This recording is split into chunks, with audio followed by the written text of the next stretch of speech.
Tamika Scott.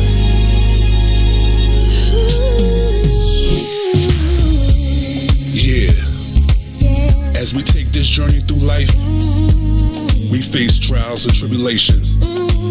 But just know, the enemy is not gonna win.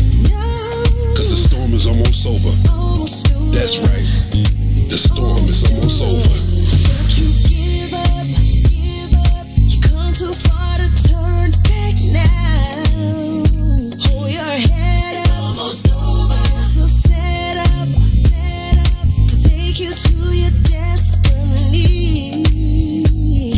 It's gonna be alright. Everything happens for a reason. Yes, this is your season. Just keep on believing. Blessings you'll be receiving. Oh yeah, oh yeah.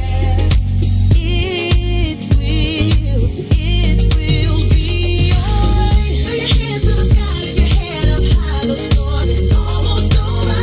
Everything's gonna work in your favor. You don't have to worry no more. What you're going through won't last. It's a test to take you higher. Just keep the faith, hold on, believe. Storm is almost, keep on moving. Don't let nobody stop you, no. You're getting closer. Almost over. You're a soldier. Now fight your way to victory. It's gonna be alright. Everything happens for a reason. Yes, this is your season. Just keep on believing. Blessings you'll be receiving. Oh yeah, oh yeah. It will be alright. Throw your hands to the sky, lift your head up high. The storm is almost over. Everything's gonna work in your favor. You don't have to worry no more. What you're going through won't last. It's a test to take you higher. Just keep the faith, hold on, believe. Dark clouds may rise, strong winds may blow. It's hard to see through the rain. You gotta hold on. Be strong. Almost over. Your hands to the sky, lift your head up high. The storm is almost over. Everything's gonna work in your favor. You don't have to worry about it. What you're going through won't last. It's a test to take you higher. Just keep the faith, hold on, believe. Storm is almost over.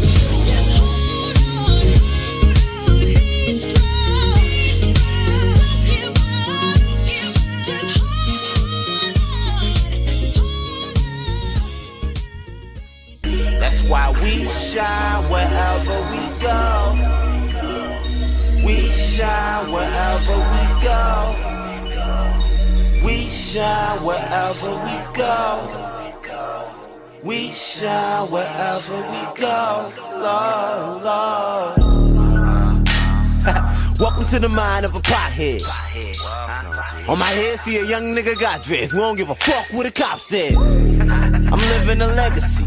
So even when I die, I am not dead. Nigga, I am not dead. Fuck with me.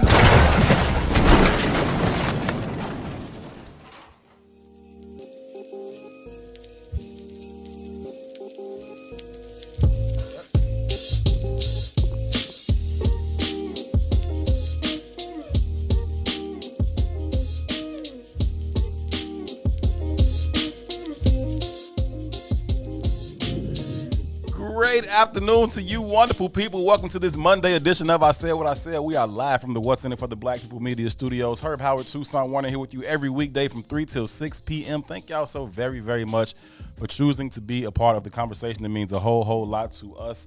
As always, your input is valued. It is appreciated. Anything you want to add to the conversation as we go through, feel free. We'll read through as many of your comments as possible. This is where we get together and discuss issues that are impacting the black community, how those issues impact us as individuals, but also how they impact us as a collective. And along with your help, we talk through many of these issues in hopes of finding the optimum solutions for overcoming them. Again, overcome them as individuals, but perhaps more importantly, overcome them as a collective. So thanks again for y'all choosing to be a part of the conversation. We would quickly ask that you take Just a second. Just a second. Just a second. You know, hit that arrow in the bottom left-hand corner of your screen to share the broadcast. Share it on your personal page. Share it even within your personal network. Anyone that you think would add value to or find value in this particular conversation, we welcome them to be a part of the discussion. It is our sincere belief that the more like-minded individuals we can get to be a part of this conversation, the better the opportunities we have of finding those solutions that we were talking about, that we were speaking about earlier. So, again, y'all, this is I Said What I Said. It is intellectual thuggery at its absolute finest. My name is Herb. His name is Two. Two, what's happening, good brother? What up, though? Family, how you? Man, if I was doing any better, I'd sell myself. I don't know why the heck I'm feeling so I'm just bubbly as hell today. I'm excited. I'm feeling good. I don't know if it's just Monday or I don't know, man. It might be the holiday season. I enjoy the holidays. You don't enjoy shit. He's like, what are all these damn stockings?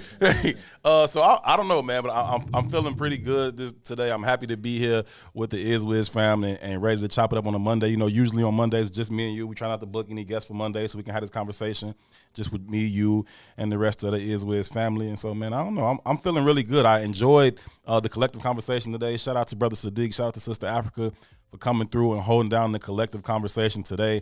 It was fun to watch them do their thing. Looking forward to the show that they're going to be having here on What's In It for the Black People Media as well.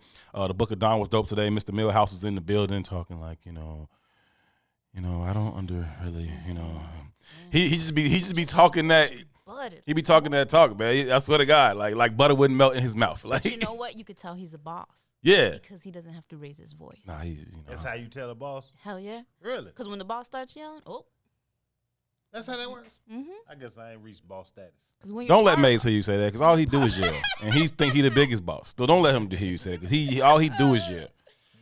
Yeah, he just speaks at a level that we can hear because Maze is still finding his footing. That's just listen, I've been working in radio for a while, and you got to speak up. Yeah. Otherwise, you're like, huh? Nah. Mr. Millhouse is definitely a cool dude, and he said he might fall through the kickoff kickback one Sunday. He was speaking on the Bears. He's like, man, they need to just get rid of everybody, the ownership, the management, the coaches. They need to start over. They need to hit the reset button on the whole entire thing. It's bad. Get rid of them. Get rid of all of them. You got one of them after 9 voices, huh? All the time. Like all the time, man. Listen to Wilbur Millhouse talk is always entertaining for me.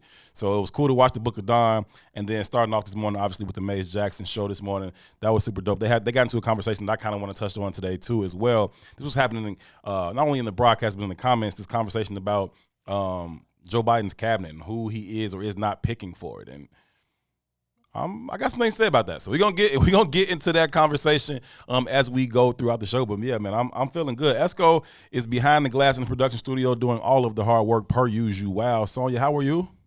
I'm feeling kind of good, guys. Yeah, still? Even though you coming up on your 12th hour being here working in the studio? Yeah, I missed everybody. I don't know, maybe I'm just happy to see everybody. Yeah. Oh, bless your heart. We happy to see you too. Always, man. Did y'all miss me? You are a mood booster. Like just all the time, no matter how you feel, you come around that corner, bubbly as hell, smiling and yelling, and you can't. It's hard to feel bad around Sonya, y'all. Wait, I'm gonna tone it down. I don't do that. What's good, y'all? Where your Mr. Millhouse voice at? Like a boss. Oh, I can't whisper, guys. Nah, you be on it all the time, man. But no, I'm excellent, man. I hope y'all feeling good out here on this Monday. It's November 30th. It's the last day of November, right? Mm-hmm. Tomorrow stars. I thought today was December. I might be wrong though. I don't. No. I don't know be. the days. I don't care. Yeah, I don't be knowing either. You know what I'm saying? Yeah. And so that's why as soon as you said it was something, I was like, oh, okay, I was wrong then. I know. Tomorrow's the 1st. All right, cool, man. The last day of November. Hope y'all feeling good on this Monday. Hope you're feeling accomplished, ready to attack this week, win it, whatever winning the week looks like for you. So again, thank y'all so much for being a part of this conversation. It is I Said What I Said. So how you feeling? You say you was good, man? Blessed and highly favored? Other than that? I'm good money out here, man. I didn't listen to any of the shows today. Okay. I Busy man. Got my fat butt back in the gym this morning. Oh yeah, how'd that go? Yeah, I went against my COVID restrictions. I was like, the hell with COVID. I'd rather die than be fat. That's right. Vanity. Vanity. Be clear, y'all. So me and Tu been talking about getting healthy, but we've been very, very honest. It has nothing to do with It's all health. vanity, man. It's all vanity. It's all about how our t-shirts So I sit. jumped down Me in too, the me gym, too. and my dumbbell pulled up, and I had my headphones, so I tried. Oh, that's to listen, tough. but I couldn't listen. But I was about to drive off, but I was like, you know what? That would Wait, be- you would have worked out listening to the Maze Jackson show? Absolutely. How, Sway? Absolutely. Yeah. You know, I'm into information, so I can focus like that. But either way, though, I was about to pull off because I ain't had my headphones. But I was like, man, that's some chump shit. After watching the That's as good a reason as any to leave after the watching gym. the No Mike headphones. Tyson fight and the Roy Jones fight this weekend, I was like, you know what? If they old asses could get dedicated, it's time Yeah. for me to rededicate myself to this workout. You know, man, people was making fun of them talking about these uncle bods and dad bods. Like, listen, No, man, you they talking about a have 54, muscle. 53, and 51-year-old You can hate dude. all you want, Jack. Sign me up to look like that at 51 and 53. You know what I'm talking about? Sign me up for that right now, okay? Because I'm 34 And not just look like that, right? We talk about vanity and to shit. box 8 rounds. Them boys fought 8 rounds. Stamina. And that's Mike Tyson he was in there with, and that's Roy Jones he was in there with. Two of the You greatest. talk all the shit you want. Them dudes. You ain't getting your ass in there, not at and they are in 21, great not shape at to be 30. As old as they are. Yeah, it's ridiculous to watch them do it, man. I mentioned Sunday during the kickoff kickback. Shout out to the bigs, man. Eugene McIntosh, Terrence Tomlin, man. We do the kickoff kickback every Sunday at 10 a.m. But I mentioned on the kickback that the night before when we was watching the fight, that after the fight, our brother Q, because we was watching it at his dojo up at Quantum Martial Arts, and he was Herb like, he's decided he was he's gonna ready get to go some sparring in. Q was like, he ready to go for the gloves. I'm like, nigga, I ain't scared. Give me the gloves. And so I was trying to walk out the door, but he really came over there with the gloves and shit. I'm like, oh, okay. Because I was talking shit earlier, and then he took it serious, and so I literally like walked out the door. Like, I was just playing, bro. I don't really want to fight. But then he brought the gloves later, and I'm like, okay, you can't just keep letting this dude hold you. You know what I'm saying? You know what I'm saying? Like, we ain't going to do that. Give me the gloves. So I put the gloves on. We get on the mat. You put him on? Sometimes you got to know when to say when, man. I'll say that. Sometimes Herbs needs to learn his limitations. Fuck no. I'm too ignorant for that. I'm too hard-headed for that. Foolish pride is what held me together through all these years, and might as well get my ass whipped back here, too. Get hurt out here. Put on those doggone gloves, start bouncing around the ring, because all I'm trying to really do is not get hit in the face. I got to be on camera in like 12 hours. I'm trying not to have a black eye in the morning, right? So I'm just bouncing around the ring. I'm really just trying to work on my feet. I'm just moving. And then I hear two yelling from the side, Herb, you're using too much energy. I said, you know what? I have been bouncing around this ring for like 2 minutes. My legs don't fucking work no more. We left out of there. We walked down the stairs. I said, can't walk down the stairs, bro. My legs don't work. No. So, man, that was fun, man. Shout out to Q for not hurting me, because he's clearly capable of hurting me if he so chose to. But he didn't. And I'm going to say it's because I'm a better fighter than he is. That's absolutely You what wore it him was. out. Yeah, of course. He could. absolutely Hey, what it was. you can't hit what you can't catch. I kept moving from him, throw a jab in there, move. Hey, shout out to Roy Jones, man. I seen a lot of Roy Jones hate since the fight, right? And people don't understand that, even when he was like grabbing Mike Tyson, the way he was grabbing Mike Tyson, people were like, Roy was scared. Or That's Roy boxing, fam. That's boxing, fam. You don't understand the Yeah. sport. Mike Tyson is a paddle puncher. Roy Jones, not to say he doesn't hit hard, but he has a different style of fighting. Yeah, And he's more always had a it's different closer to style of fighting. Mayweather than he is to Tyson. Right. So if you got any brain cells left, if you was a smart man, you'd absolutely be grabbing Mike Tyson. That's how you frustrate him. That's how you win the fight. And if you notice throughout the fight, Mike was fighting back them demons. There was one point in the fight where he damn near kicked Roy Jones, but he caught himself. That If you foot watch came it, up, he like, oh, shit. you can catch I was it. nervous. He I damn was near like, wanted to kick him, please but don't fight him. he caught himself. You know what I mean? So when you fighting the crazy man, you got to use everything you got. Yeah. And I love Mike, but he's a crazy man. Yeah, listen, anybody talking that shit, you would not step in the ring with Mike. So cut it out. Not 25-year-old Mike, not 19-year-old Mike, not 53-year-old Mike. You not getting in there with him. Roy Jones not only got in there with him, he fought the man for 8 rounds. He used some boxing techniques to hold him off. That is a part of it. So anybody that can last a round, you don't get to call him soft or none of that. Like None of that. I told you last week, I hate so much. I really, really hate all you got to do as person. It just really, Right. really bothers me. I don't care what somebody Yeah. else is doing. If you come over there and say, all you got to do is, I instantly, you getting on my nerve. Like, so don't watch Roy Jones Jr. fight Mike Tyson and say, all he got to do is, boy, shut up. Hey, and shout out to Nate Robinson, too, man. I mean, he got knocked the fuck out. But For the culture. even still, to get in that range, we don't understand. Like, it's different. It's different, dog. I've boxed a Golden Glove before. Like, I told y'all I moved to Iowa, right, when I was young, and I was trying everything, right? So they had a boxing gym, boxing team, brother. And I And white joined boys the had you joint. shook. Man, that white boy put the bees on me. It is a very different thing to get into a boxing ring with a trained fighter. That's not a street fight, different, right? yeah. Me and Herb was talking the other day, like the average street fight you have is like 27 seconds. And it feels like forever. You know what I mean? It's like 27 seconds. It takes longer in the beginning when you're arguing to get there. Absolutely. Yeah. Ain't nobody really Yeah. built for combat out Nah. here, right? So when you get in the ring with somebody, you realize what 2 minutes, 3 minutes looks like. That's and real, somebody man. with a real strategy and an understanding, even just in talking to Q the other day. Right? He was like, man, shoot the jab like this. Right. Or don't move this far. Right. His goal is when you throw a punch, he wants that punch to pass him by half an inch. Right. That's it. Right. Just so I can Right. counter you correctly. The minimum. That's a very different thing from somebody saying, I don't want to get hit. Yeah, I'm way over here ducking that joint. Like, hold on, fam. Yeah, it's a very different thing. Yeah. So we don't really fully grasp how, and this isn't even just for boxing. It's really from any sport, right? You got people who can play varsity basketball at the playground. They awesome. But you put them in the team not the setting, same. and it's a whole different experience, right? I think I don't know if it was you, but somebody mentioned Skip to my Lou, from the Rucker Park, who's a phenomenon in the playground system. But when he got to the NBA, he barely ever touched the court. It's a very different not the same thing, man. A professional versus an amateur in anything is a very different thing. So for Nate to take his first fight, be the premier card on a huge fight, even though he got his brains beat in, The I height still difference. salute him for even trying it. Oh, yeah, for sure. Salute to Nate for the air. We can't take nothing away from Nate. Nate is 5'8", 5'9" at Right. best. Yeah. Dunk contest winner. Was a premier player for the Chicago Bulls. Like, Yeah. that man's an awesome athlete. You can't take nothing from Nate. Nah, Nate is a real dude too, man. And I was talking about the fact that people talk about these things about basketball players, and because the nicest dude in your neighborhood, or you go up to Hayes Park and hoop all day, or you go to the gym, you think I'm nice, fam. You're not that. It's a different Not kind of that nice, nice, dog. G. Like there's a next level of nice. My brother is a professional basketball player. He's had stints with the Knicks and Pacers, but he's played all overseas. He's won D-League MVP. He was all-time leading scorer of the D-League at one point. But anyway, point is, he's a hooper, okay?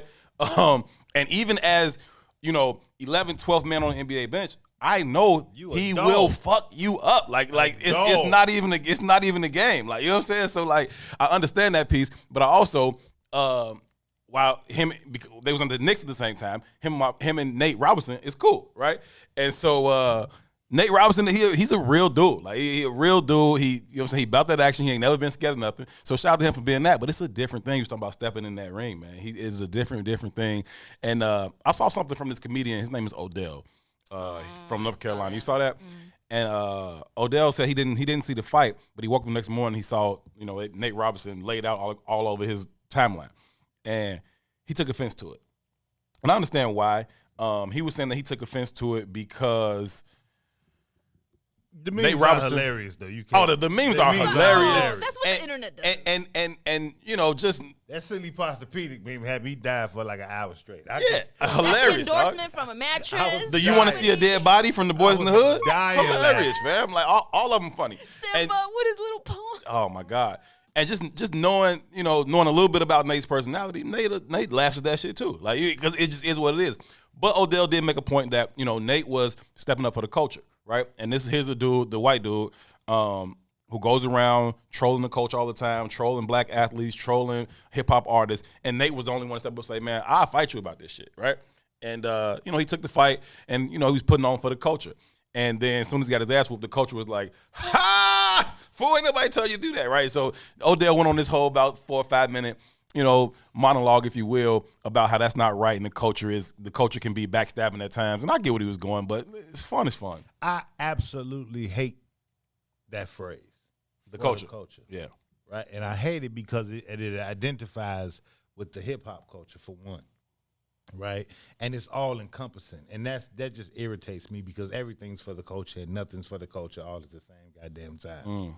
That just irritates me. But salute to Nate, though, just for being having the courage to step into the ring. Now, It's not easy, the man. other dude, the YouTube sensation, whoever he is, Yeah. he's obviously See, had I a don't little even more remember training. his name. Yeah, I don't know who dude He is. won, but he didn't really win. Fuck Yeah, dude. I don't know who dude is. But I do remember his name, but fuck dude. he's obviously been trying to start a boxing career. He's had one fight before Nate, so I would assume that he has a different understanding of the sport, of the science of boxing than Nate does. Also, we got to be clear, right? This is a boxing match. This isn't a brawl. Dude had a good 2-3 feet difference in reach. Yeah. I noticed Right, when the Nate was arm fighting, length. just because I know a little bit about boxing. You know, Nate was trying to get in on dude, and he was jumping off his feet to try to hit dude. He didn't have an understanding. You know what I mean? Yeah, he was charging. He was literally. I've never seen anybody run in the ring.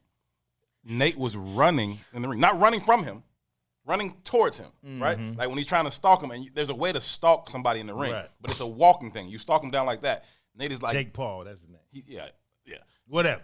Nate, That's do his that. name. Yeah, Dude. oh boy, just oh boy. Right. Nate is like running towards him, like, bro, you're gonna get knocked out for sure. And then Your momentum is adding to the power to punch. yeah, you running right into this thing, like, you know what I'm saying? It's just it's no good. Once he dazed you the first time, get away. Yeah, You know what I'm saying? Back up off of it. Get your bearings back. it's so funny because right before he got knocked out, like 5 seconds before then, he got knocked down, right? And so as he's getting up, you know, the ref counted, you know, give him his standing 8 count or whatever. He gets up and the ref like, you all right? And Nate look at the ref like, hell yeah, I'm good. Let's go. Ego. Bop, bop, bop, sleep. bop. Night, night. Sleep. Night, night. Go to bed. Somebody was like, I'm finna go Nate. I mean, night. Hey, that thing is funny, man. I don't care. It's hilarious. It's funny, but I respect it, brother. Oh, salute today. Tons of respect, man. It's not an easy thing to do. I ain't never stood in the ring before. I done had plenty of fights. I've never boxed. You know what I'm saying? I done had plenty of fights, right? I could pick up a bottle, a chair, throw these hands, kick, stomp, grab you, bite you, whatever. No you know what I'm saying? rules, Like right. it's whatever. It's whatever we fight in the street, in the club, whatever. Boxing in this little ring, that's a different skill set that I've never acquired, and you know, Q showed me that. Hey, Q threw a punch in my face so fast, and my reflexes are surprisingly still decent. So I just ducked like this, but I was like, yo, fam, time out. Like, I literally stepped off the mat. I'm like, time out. That jab you just threw came way too quick. I never saw it coming. It just popped up in my face, and I quit.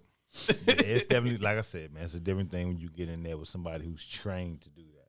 You know what I mean? Just like it would be a different thing when you got on a basketball court with somebody who's spent their life training to be good at this. Yeah, man. Same thing with football. Same thing with swimming. Same thing with anything. Same thing with math. anything. You know what I mean? Same thing with math, right? Same thing with spelling. It's a different thing. It's a different thing. Right? This is not a hobby. This is not for leisure. This is what they do. You don't just hop in and think you're gonna be competing with people who have really been training for this moment or are professionals at this in any way, shape, or form. Shout out to everybody who took the ring. It was an entertaining night, man. People was like, "Oh, it wasn't entertaining." I was thoroughly entertained. I was thoroughly entertained, man. And shout out to Mike though, because it's bigger than just that fight, right? Mike is trying to create a Legends boxing league, so he was leveraging his fight with Roy to kind of market and show the what I would assume to be the investors the viability of an event like that. Yeah. Absolutely. And they was like outpacing some of the biggest fights, like when we got like of course. their numbers, and that's the legal numbers, right? We know once you put something up that on pay per view, the link. Times 10, right? Times 10, you know what I mean? Allegedly. Right. Right. Allegedly, everybody's watching this Right. joint. You Right. know what I'm saying? No, it's real. Purpose, no pay-per-view. It's like they started with the Versus thing. And so Timbaland and Swiss wanted to build that Versus thing, and so they did the first battle. It was Timbaland versus Swiss, and they put all their best beats up against one another. They kicked it off, and then it's expanded and grown. And so it's the same thing they doing. Let's get Mike Tyson and Roy Jones to do the first one, and then everything else can come after that. The most intriguing one I've heard yet is I don't know if this is in the works or people just throwing this out there as an idea, but Dennis Rodman versus Ron Artest. So I think that's a bad matchup. If that happens, I'm there, I fam. think it should be Dennis Rodman. I mean, not Dennis Rodman. I think it should be Ron Artest against Ben Wallace. Let's relive. Oh the my Malice God, in Palace. the Malice at the Palace, Let's the make brawl. it right. Let's make it right for the first Hey, time. that thing went down. I just so happened to rewatch that the other day because I came across a clip on social media where Steven Jackson was talking to Ron Artest about it on their podcast. Steven Jackson got that podcast with what's his name, Matt Barnes. Matt Barnes, right?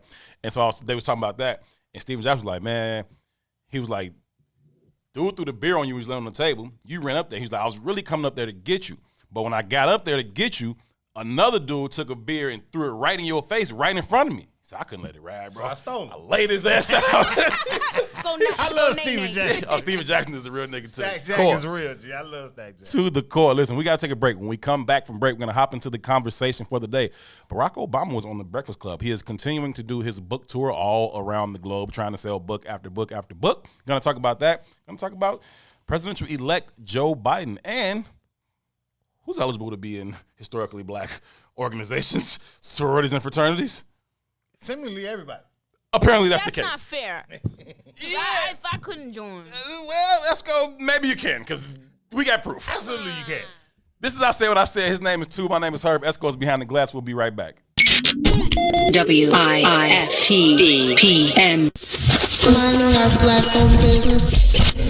I have a good friend with us this morning. I'm so excited. Jonathan Swain is here. KimBarkBeverage.com. We tend to talk about business a lot. We both are in family businesses. Was this the plan? Because you are second generation business owner. Yeah. No, actually, I'll talk about it from my father's perspective, and I'll talk about it from my perspective. His perspective, he did not want me to be in this business. The liquor business has a sordid history. You know, they call it a sin business. I mean, it's less that now, but it had a very sordid history. He didn't want me to do this. He wanted me to go off to school. My father was the first person to fire me at 9 years old. I was supposed to be at work at 11 o'clock, and I showed up 5 minutes late, walked me outside, and fired me. And I'll never be late again. So I appreciate him for that. I walked home. My mother said, well, what happened? I said, Dad fired me. What happened? I was late. He said, well, you got fired. You're late. You can't be late. Told you to get up and leave. My side of it, in many ways, I have a very unique rearing experience in that I've never seen my father work a job. So when I was born, my dad was an entrepreneur.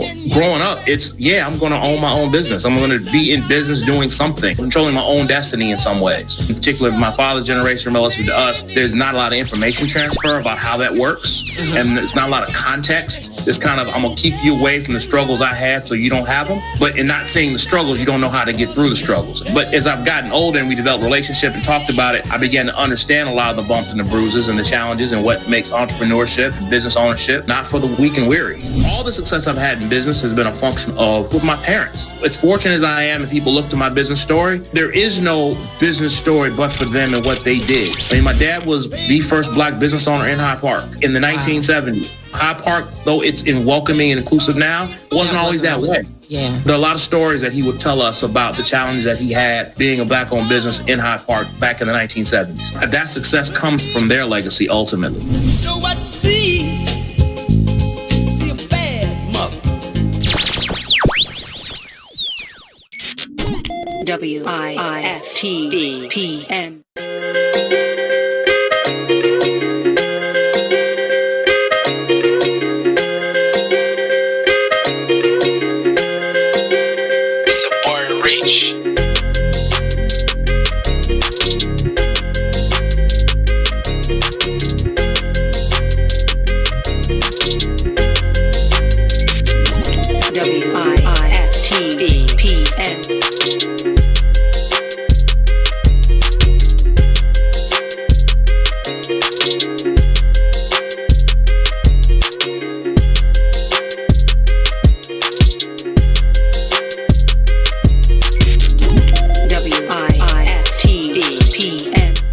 What's happening, good people? Welcome back. We are live from the beautiful What's In It for the Black People Media Studios. This is I Said What I Said. Herb Howard, Tucson Warner here with you till 3, from 3 till 6. Still getting used to that. Yeah, it's different, man. It's a different energy in here, too, around this time. It's a different energy. I don't know. I feel different. Somebody said this Red Cup. Listen, man, y'all don't know me like that, okay? Yes, y'all do. But not today. I'm drinking coffee, okay? I know y'all, as soon as y'all see me drink anything, it's like, that fool drunk. Not today. Not today. This is coffee, I promise. Raymond Hubbard says Omarion versus Lil Fizz. Omarion versus Lil Fizz. And let what's their manager name? Be the ref? The one that was, you know, Chris Stokes. Chris Stokes. Let Chris Stokes be the let Chris Stokes be the referee. Chris Strokes. See, I wasn't gonna say bump. I wasn't gonna make that joke because I can't help myself. I'm not mature enough to not make fun of such serious topics. But anyhow, that would be a good one. I would watch it. They could run back to Jeezy versus Gucci, really. Yeah. Run that back. Gucci win that one. Lil Fizz needs to catch somebody's hand. I'm pretty sure he'll win. Yeah, I'll take Gucci in the fight over Jeezy. He got a lot of anger in him. He got a lot of anger in him. I just don't think he want to lose. Like he's more motivated to win for that. Yeah, plus Gucci's crazy. And he got that long. He's longer than Jeezy. He got longer reach. And he in shape. He's crazy. No, Jeezy in shape now too. But I think Jeezy. Gucci shape. If I'm being honest though, man, I've look never, at Jeezy. I'm telling you. I look, no.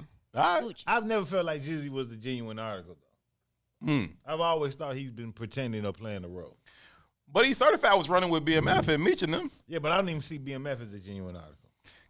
In what and way? What I mean by that is like, I don't know, maybe I'm too enthralled in the streets of Chicago, right? Mm-hmm. But when you start looking at what BMF was able to accomplish in Atlanta, they did it because they had a sweet connect. Well, anybody that knows the streets, you're only as good as your connect. Get a good connect, you can win. Right? But when you start thinking about what they did and how they basically took over Atlanta, it's interesting to me that they uprose from Detroit and that never entered the Chicago sphere, seeing how close to Chicago Detroit is. Yeah. And I think that's a ode to. It's intentional. I know it's intentional. If you want to bust in the Midwest, if you want things to continue to bust in Detroit, it is in your best interest to keep it out of Chicago. Because once what you're doing in Detroit bleeds into Chicago, Chicago will take it over. And that's kind of you know what I'm saying. Right? Yeah. I don't see them as, at least in how we view street mechanics and behaviors, politics. Yeah. They're not the same as what we would view the street dudes here. Yeah, for sure. So even when they was in the line, it was more of a party theme. They had billboards. It was like an entertainment group. Right? This nigga Meech just blew $250,000. He bought a house at the club. Ice sculptures and shit with his name and likeness. And street dudes don't move like that in Chicago. Yes, it's not genuine. It's definitely a different thing. And like you said, if you get the connect, then you get all the money. That then becomes your defense system, right? I throw money at this problem. Whereas here, money or not, you can get touched here. Yeah, you know what I'm saying? Somebody will touch you here, and you know, yeah. And Gucci is a genuine article, but I just mean that in the sense like he just ain't got no sense. No, he don't give a fuck. You know what I mean? And it's a whole bunch of them out here. So when you ain't got no sense, and somebody who is pretending to be a character in that world, it wouldn't look good for you, in my opinion. Yeah, no, I agree with you. I agree with you wholeheartedly. It's different when you've grown up to be something. When you've been groomed to be Congrats with your upcoming show, sir. What show is that, bro? I don't know. Shaka got to put me on to that. Yeah, put us on, Shaka. Let me know what show I got coming up, Shak. When you bred to be something, like from an early age, whether that's the streets, whether that's a boxer, basketball player, or say, I don't know, the president, right? It's different. It's different. Right? And you can't really cross that line back either way, right? So you talk about Jeezy not being a genuine article, even at 40, whatever old age he is now, even having claimed this lifestyle, actually having partaken in this lifestyle, having rapped about it for 20 years. There's still like this idea of, he lacks that authenticity to some people. And that's in my opinion. Right. That might to not some be people, the, right? If you feel that way, I'm sure you're not the only person, right? Right. And so, but it also works the other way. You take President Barack Obama, right? You've been bred to be the president your whole life. You didn't decide to do this shit in 2004. That's not, you know what I'm saying? That's not a real thing right there. You've been bred to really become this person that you ultimately did become. Mm-hmm. But then you can't then switch back to say like, oh, I'm just a regular old black dude. No, you're not, fam. You're really, really not. And it was interesting to see him on the Breakfast Club, particularly because I've been watching him go on his book tour everywhere he's been. And he's had, depending on where he's at, CNN here, whatever there, right? The interview is a little bit different. The Breakfast Club interview was interesting. They asked him about specifically his policies and his efforts to improve circumstances for black people during his presidency. Mm-hmm. And, as politicians would do, he kind of talked, as best he could around it, ultimately landing on a place that said, well, I did do a lot of things for black people. I did this, I did that. 10 million more people had health care than had previously. He mentioned a couple other things, but it was like he mentioned BAM. He mentioned becoming a man, right? And he mentioned healthcare. Now, if you listen to Brother Lance, who was on Salim's show a couple days ago, that wasn't exclusive to black people, though. It wasn't, but even outside of that, what happened was that right. BAM was engaged with the inception of the concept of BAM. And I knew the story already, but Lance talked about it from the standpoint of it was a black guy's concept. BAM is Becoming a Man. It's a young black male organization. It's a mentoring program, right? Which is some fuck shit from jump coming from the president's office. That's not enough, right? But my point is, Lance mentioned it, and he talked about how the University of Chicago commandeered it, and Barack Obama funneled the money through the University of Chicago. So, hence, that's not a black program, one, whether it be for black boys. Numero uno. Yeah, it's not a program ran by black people because they stole it, and he paid University of Chicago. Well, I don't want to say he paid, but he allocated money for BAM via University of Chicago.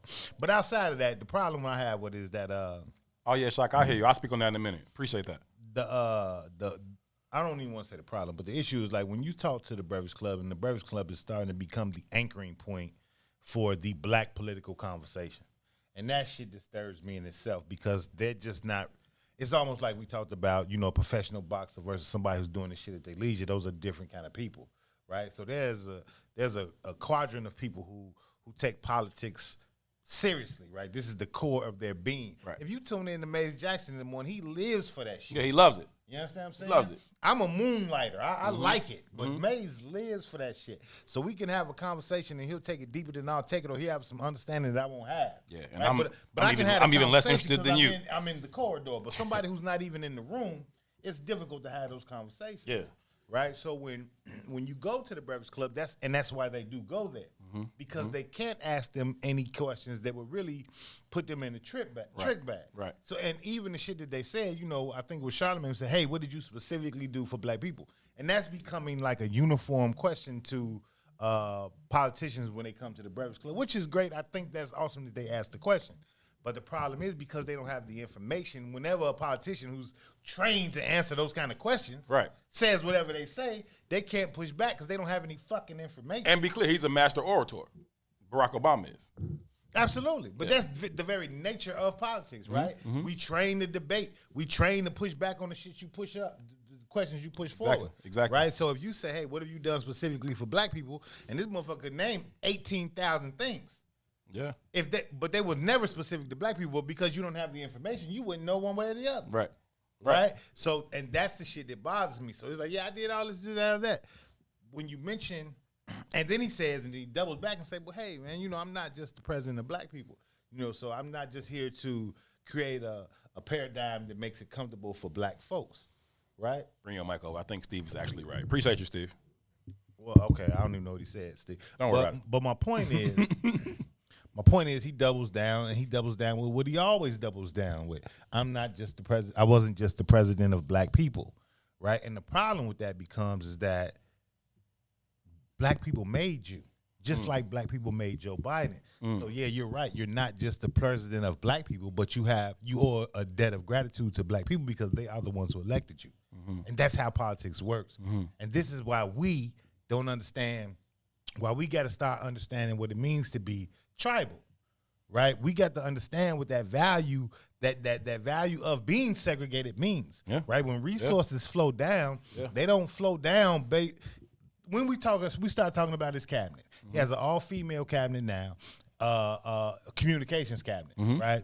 And I looked at that, and Simone Sanders is a black woman. I think there might be one other black woman on there. I think Simone Sanders is a piece of shit, my personal opinion. Okay. Right? But that's neither here nor there. She's black. Sure. Right? But when you start looking through all of the cabinet that he's creating, he's got Rahm Emanuel in the conversation. All this shit is Bill Clinton 2.3, 2.5. Right. Just like Barack Obama was Bill Clinton 2.0. Right? So what's really in control, who's really the president, it's not Barack, it's not Joe Biden, it's neoliberalism. This is our fucking plan. Come on. And we're going to go through with our fucking plan. Come on. And because we don't grasp it, and it's okay for them to go through with their plan if their plan was benefiting us. And therein lies the problem. We don't understand what value we can get out of it, nor how to leverage our control or our power. Yeah. Right? We legitimately had the power to elect Barack Obama. We legitimately had the power to elect Joe Biden. But we're not reaping any of the benefits, and they're not diverting from their plan because we don't force them to. No, we're not even asking them to. That's it right there. We don't force them to. We do not use our leverage for anything.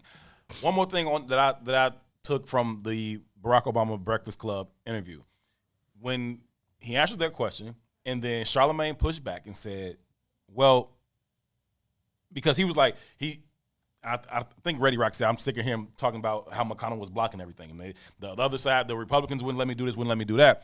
And Charlamagne was like, well, ain't nobody letting Donald Trump do nothing either. He's just doing whatever he wants. Like, he's pushing his agenda through. Why weren't you able to do the same? And now he's like, well, he was breaking the law, and I'm not going to break the law. But here's again where the bullshit lies, right? One of the main staples of Barack Obama's presidency was DACA. DACA was an executive order. Right. You can push that through. He bypassed both houses. Right? Fuck what y'all talking about. I'm signing this. I'm pushing DACA through into because I legislation. want to. Right, because this is what the fuck I'm on. Right? So, but again, Charlamagne could have brought that to the forefront instead of even comparing him to Donald Trump. Because when he compares him to Donald Trump, It's an he goes easy back out. to this politician shit. There's an easy out. Right. Well, Donald Trump is crazy. You know, he's not. there's an the kind easy of out. There's an leadership easy out. That kind of, it's an easy out. No, but you did this with DACA. Right. Right? You could have Right. did the same thing with reparations. You Come on. legitimately could have. Come on. Right? We just saw the government You give out all could that have bread. done that. You understand? But here's the other Tell the number truth. that we don't talk about either. You want to be historic? You could have been that dude. During the duration of Barack's presidency, the 1% and white elites, How much? $30 trillion. They obtained $30 trillion during his tenure as president. Almost double what the general consensus of what reparations would cost, somewhere around 17. The highest number I've ever seen was 30 trillion. Right? But he funneled 30 trillion into their hands. But here's the thing that we don't get, right? So Barack Obama, Joe Biden, Donald Trump, in essence, man, all of them are Wall Street presidents. Big facts.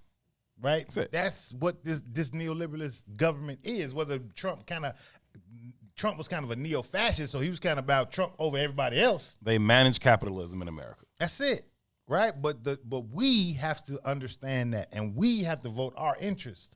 And our interest isn't that Kamala Harris was an AKA, or that she's dark-skinned, because she ain't black like me and you. No. She's black in the construct of the diaspora, but she is not black like me and you. Her experience is not like yours and mine. Barack Obama is black per the diaspora, but he is not. His experience is not like yours and mine. Hell no. Just told you he's been groomed to be president. The man got a $500,000 windfall from when his grandparents died. Right. That don't happen. You don't know in nobody like nobody's that. We don't know nobody like that because we don't have that kind of wealth. Right. Right. Right. So his, Kansas, Hawaii, what was it? Indonesia was the other spot. Yeah. What the fuck part of that look like Parkway? Don't. It don't. Fuck Parkway. What the fuck part of that look like Chatham? Right. Even on the upper echelon of our Right. experiences, it ain't the same. It ain't that, fam. It is not the same. Not at all. Listen, we got to take a break. When we come back, I want to kind of transition to the next conversation. But there's a couple more things I want to hit on that. And I also do want to talk about the Buy Black Weekend campaign that was spearheaded by the Black Mall. Sister Cassiopeia was on the collective conversation with Sister Africa and Brother Sadiq a minute ago. I think I saw her check in here. She may be here, but that was what Brother Shaka Strong was referring to. So I want to talk about that because that was a really, really cool experience. And I want to encourage people to go check it out because I think it's still going on today for some of those sales and discounts and things on Black for Black Cyber Monday. So We could do that, but I don't want to move too fast. I want to read out, when we come back from the break, I want to read out these stats. I'm chilling, homie. I didn't know. Hurry. This is I Said What I Said. We here till 6 o'clock too. Herb, Sonya. Be right back. WIFTV-PM. Introducing your trusted source for high-quality Black emojis, better known as Blackmoji. We believe Black is beautiful, and that beauty should be reflected in the digital market. Now there is an app that does just that, starting with Black Greek letter organizations. Blackmoji D9 offers more than an emoji app. It is a cultural experience of Black excellence. Download the app in the Apple or Google Play Store to access a specially curated catalog of emojis representing the Divine Nine. Use the emojis to celebrate Black Greek events, acknowledge current events, support social causes, and learn about esteemed Black Greek members who blaze the trail of Black history. A portion of every subscription goes toward a scholarship fund specifically for members of Black Greek letter organizations to help keep the legacy alive. Download the Blackmoji app today. Shop at Black-owned and operated Solo Beauty, where you are appreciated and respected. Located at 8158 South Cottage Grove, Solo Beauty can supply all of your Black hair care needs. Solo Beauty is open from 11 a.m. to 8 p.m., Tuesday through Saturday. WIFTV-PM. Live From What's in It for the Black Media Studio. You're listening to I Said What I Said. Wait, what did you say? I said you're listening to I Said What I Said. I just said that. I know you just said that. That's what I just said. That's what I'm saying to you. Exactly what he just said. With Herb Howard and Toussaint Werner. That's about one of the nicest things you've ever said. Yeah, that's exactly what I'm saying.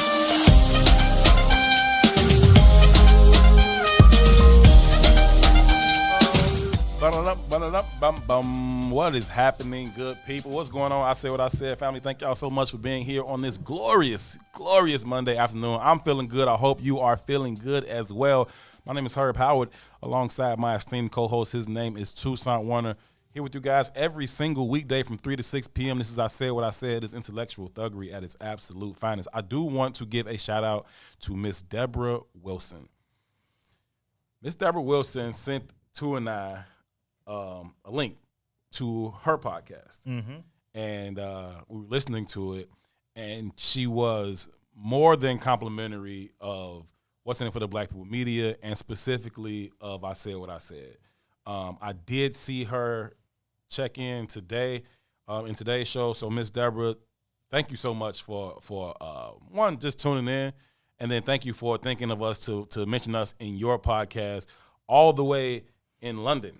Yep, and what the homie Nip say, the greatest human compliment is to inspire or to experience. Yeah. London? Yeah. I don't believe it. Believe it. It's true. Yeah, it is true. Toussaint is a superstar all the way out in London. That was about her. And so no, it was really, really great to hear the things you had to say about the show. Thank you so much for appreciating the conversation that we try to have and the purpose with which we have that conversation. I thought your words were powerful and accurate, and your assessment of what we attempt to do here was spot on. So thank you so very, very much again, Ms. Deborah Wilson. We appreciate your complimentary words. Hey, we on BS, man. Shout out to Howard Trout. He was like, I got the prophet in the day. The paragraph about kids floored me. I know we talked about that book club stuff, and we fell off of it. We didn't even think about it again. But we do need to create a book. The book club? Yeah. Yeah, I'm with it. I didn't follow up. I only thought about it because Howard Trout said, I just got the prophet in the book I was talking about last time we had that conversation. He was like, that floored me. The excerpt about kids floored me, but we need to get back on that book conversation as well. Yeah, but look, before we move forward, I wanted to read this because I found this the other day. It said, U.S. billionaires gained $1 trillion since the pandemic started.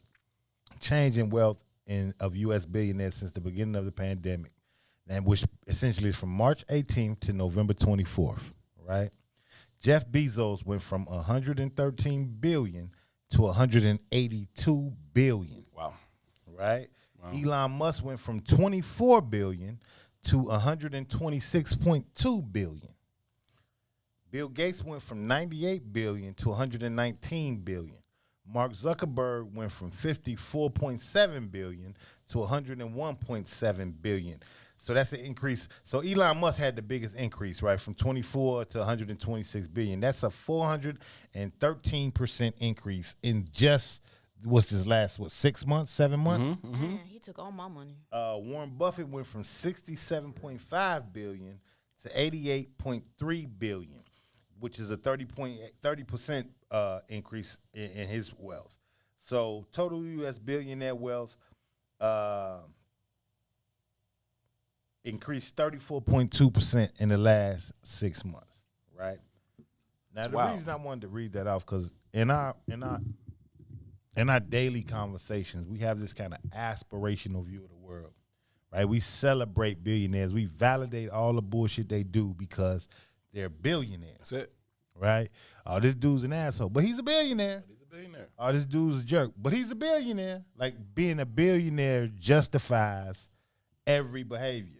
Being a millionaire when I was a shorty used to justify every behavior, right? But he's a millionaire. Having a couple bands. He's a millionaire. Having a couple bands excuse anything you did in the hood growing up. But I think that's interesting. Even that juxtaposition that I just thought about, that being a billionaire today quantifies that. But when I was a kid, being a millionaire quantified that response, right?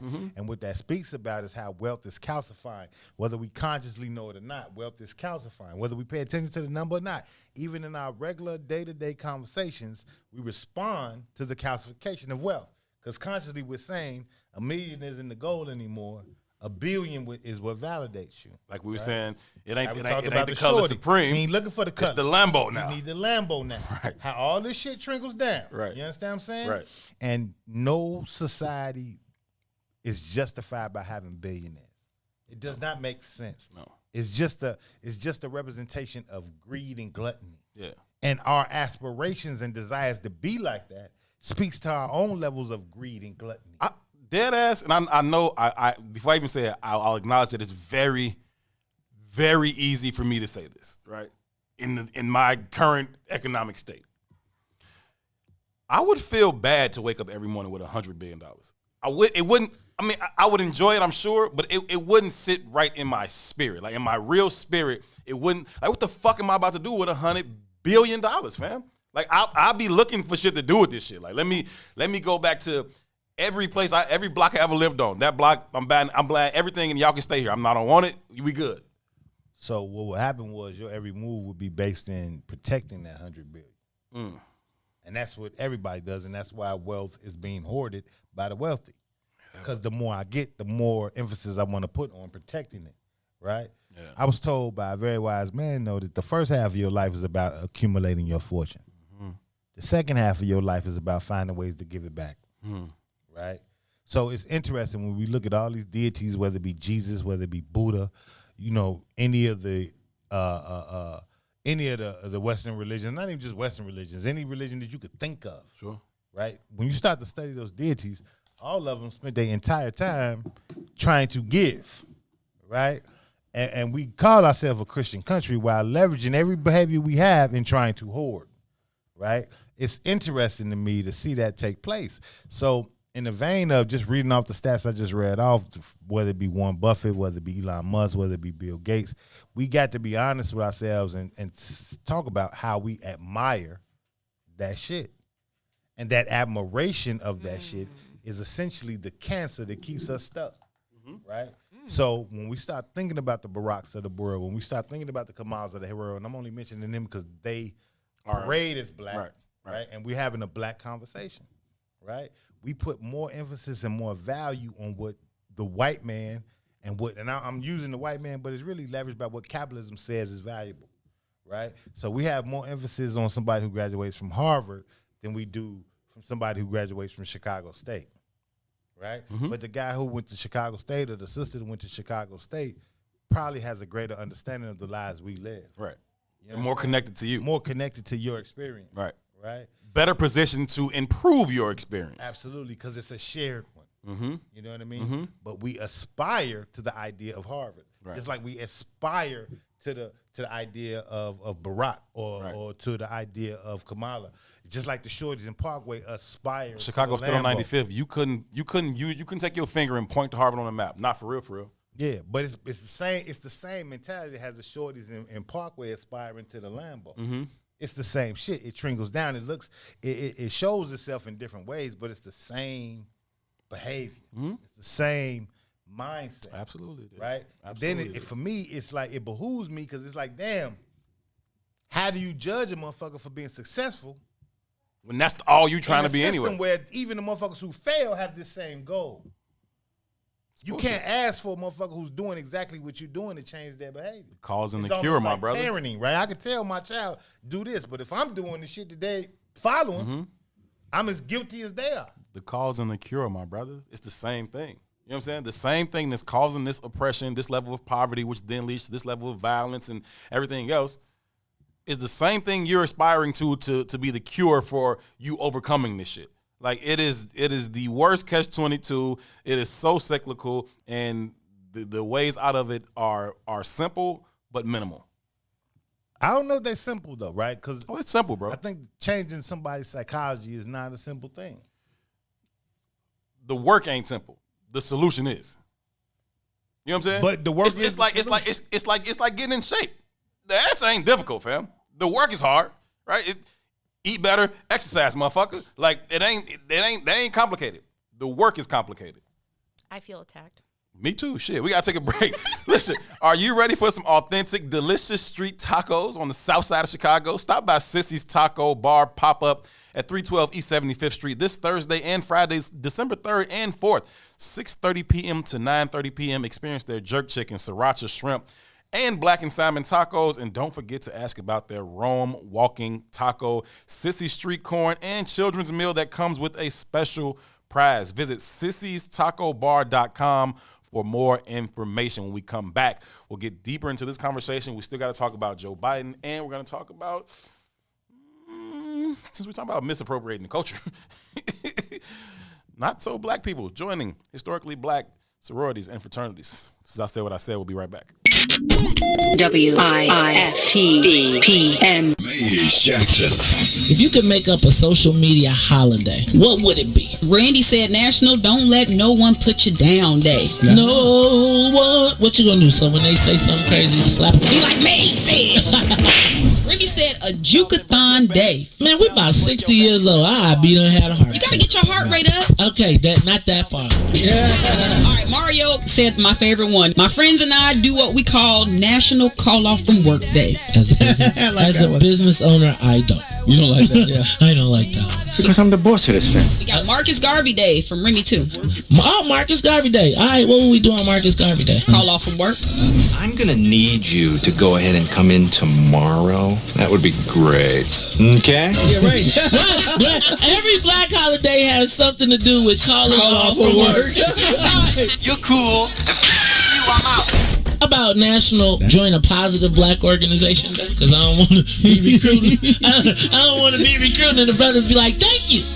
Thank you. How about National Tell White People the Truth Day? Tell them how you really feel. You can't handle the truth. Why don't we call that National Black People Get Locked Up Day? I'm going to tell them there's an African-American man threatening my life. Hello. The most dangerous show in the morning.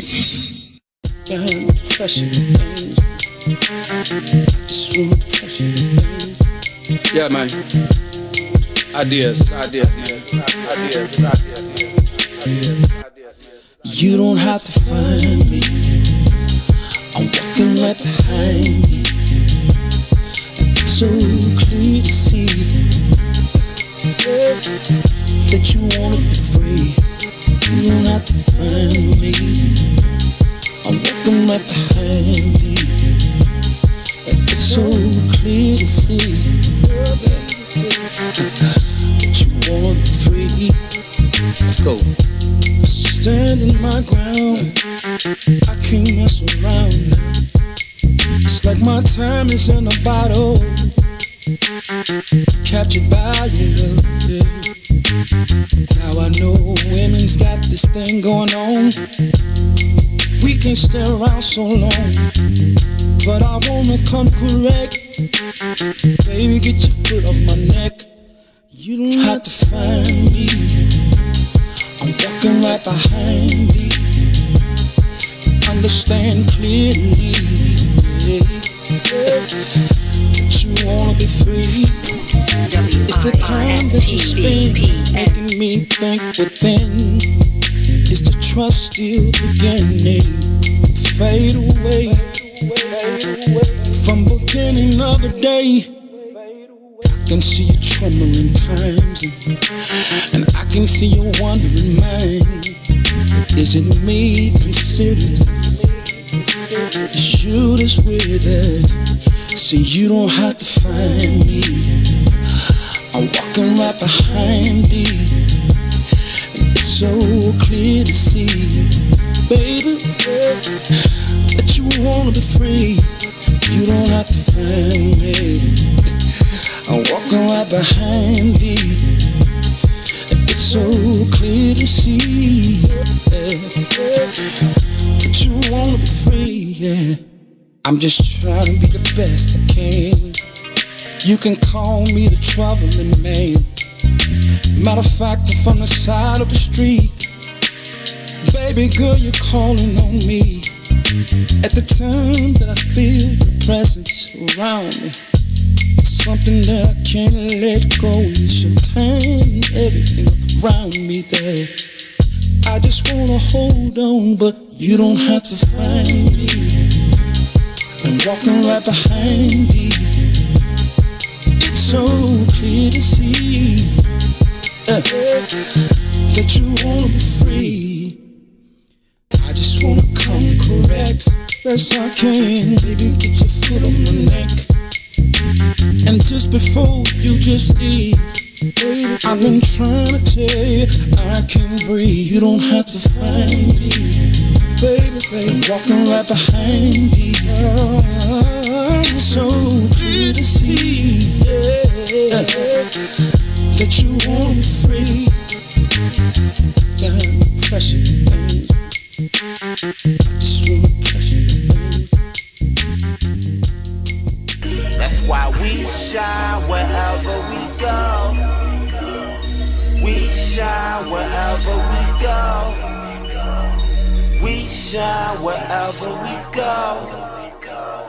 We shine wherever we go. Lord, Lord. Welcome to the mind of a pothead. On my head, see a young nigga got dressed. We don't give a fuck what the cop said. I'm living a legacy, so even when I die, I am not dead. Nigga, I am not dead. Fuck with me.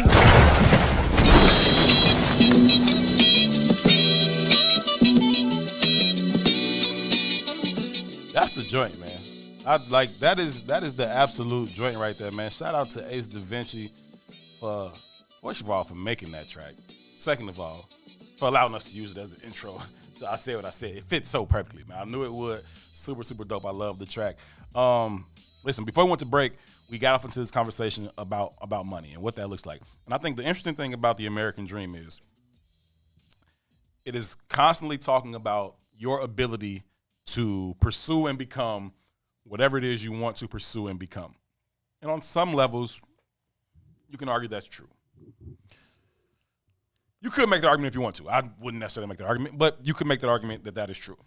The problem with it is, though, it's about you. It's not about any sense of connectivity. It's not about any sense of a collective, about everybody being cool. It's just me and mine. And so when I say something like, if I had 100 billion, I couldn't find enough things to fucking do with this shit.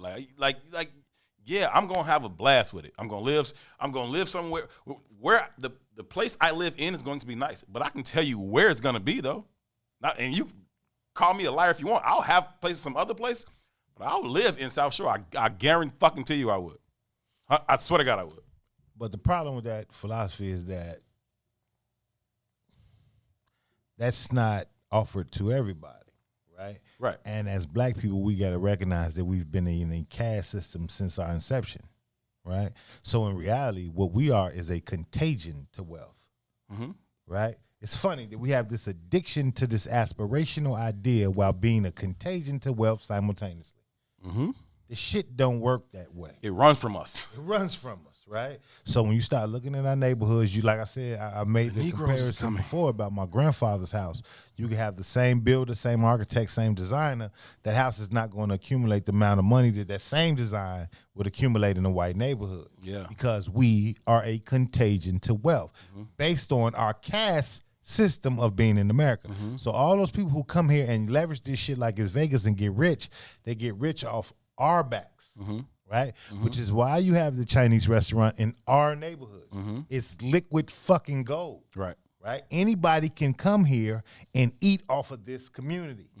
But by doing that, you force that community to stay in one position because they can't eat off anyone else, right? Yeah. But it gets back to the value of identity. Because if you recognize that caste system, 100, you'd have to leverage that same system to find a way out of it. Yes, sir. Right? Because everybody else has decided for you who you're going to be. Now you got to decide for yourself who the fuck you going to be. So even when we have these kind of, this self-promoting kind of pull yourself from your bootstraps philosophy motherfuckers, bullshit. They really don't believe it because they only really pulling themselves up by economic system forged by white folks because they're not reinvesting in us. Right? Tell the truth. So even when you start talking about what we got to do and how we got to push ourselves and pull ourselves up, it still harkens back to community. You know what I mean? And as a caste system, we've not been allotted those same opportunities, right? So when you get a number, the numbers like we just showed you, and everybody's talking about, I want to be this guy, I want to be that guy. You don't have a qualifier to become that guy. It does not exist for you. And it doesn't exist for you because you don't understand what it means to be you. You understand what I'm saying? 100% I do. Like, in order to get to that answer, you must first understand what it means to be you. So even when we have this, like, I think we run from that, though. Huh? I think we run from what it means to be us. We run from what it means to be us based on those same aspirational ideas. Yeah. But what you don't understand about the aspiration is that the system that created the aspiration for you was created on your back. Laugh, nigga. It's not for you. Right. You are in your position so that I may maintain this. Right? 100%. But we keep trying to maintain that while not addressing the fact that that's being maintained by us. 100%. Right? So when Biden becomes well, not when he becomes the president, but when his ass is on the ropes and getting mollywopped, we come and we save his monkey ass. Right? Because that's what the fuck we do. That's what we do. Yeah. We are in service to white folks. Yeah. Because we don't understand it, though. Because we don't grasp the concept. And then when you push back against the shit, we get pushback. You become the sellout. You become the person that doesn't understand. I got so much goddamn backlash for saying I'm not going to vote for Joe Biden. Because if I'm not going to vote for Joe Biden, then I must be a Trump supporter. That was the working narrative, right? The working narrative became black men ain't shit. Because we got some pushback to Joe Biden. Yeah. But it's not understanding the process. It's not understanding it. And that's what I was trying to communicate in the comments this morning during the Mace Jackson show. It's like we don't understand negotiations and leverage. If you're in a negotiation, which power is about negotiating, who can get the most fucking power, you have to win a negotiation with leverage. That is the only way to do it. You don't have leverage, you can't win this fucking negotiation. Our leverage in this particular negotiation with the Biden administration was before he became the president-elect.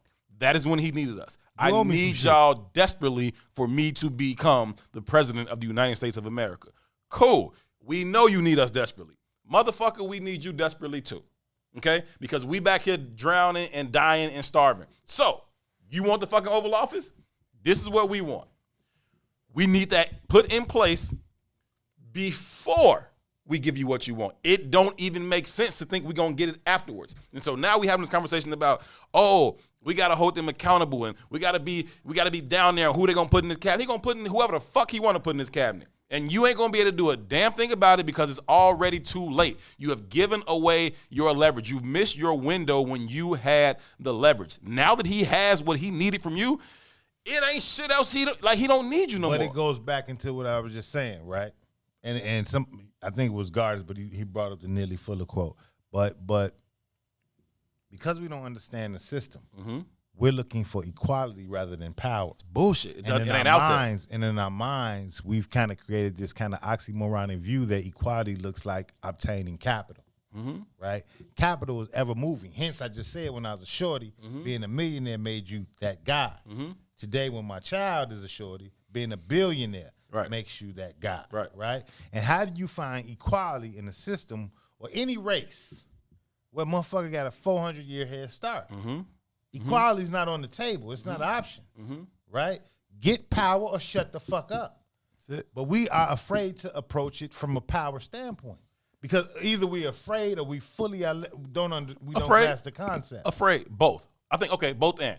But I think it's the fear that causes us to move the way we do. It is the fear of, look at what Donald Trump is doing and look at, all this overt racism. And so, look, let's go back to this covert racism. And I put covert in air quotes because it ain't really that fucking covert. You're seeing the shit happen in your fucking face. But it's a more comfortable experience for some of us to experience racism in that way versus the way we've experienced it for the last 4 years. I don't give a fuck about neither one of them, right? All I'm saying is, how do we use the moment, the times, the leverage that we have to get what we want. And this idea of being able to get what we want after we've already given them what they want is bullshit. That is not how anything works. That is not how it works. I'm going to read 2 comments. Right, Ready Rock says, you have folks from here that swear they're fighting for progress because they're being left out, but they share the same mindset as those keeping them from the table. That's the oxymoronic view. That's it.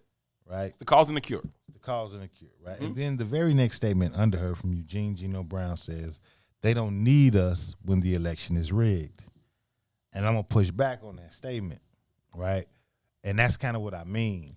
They always need us. They've needed us since the inception. America could not be America without us. Period. We've not recognized our power.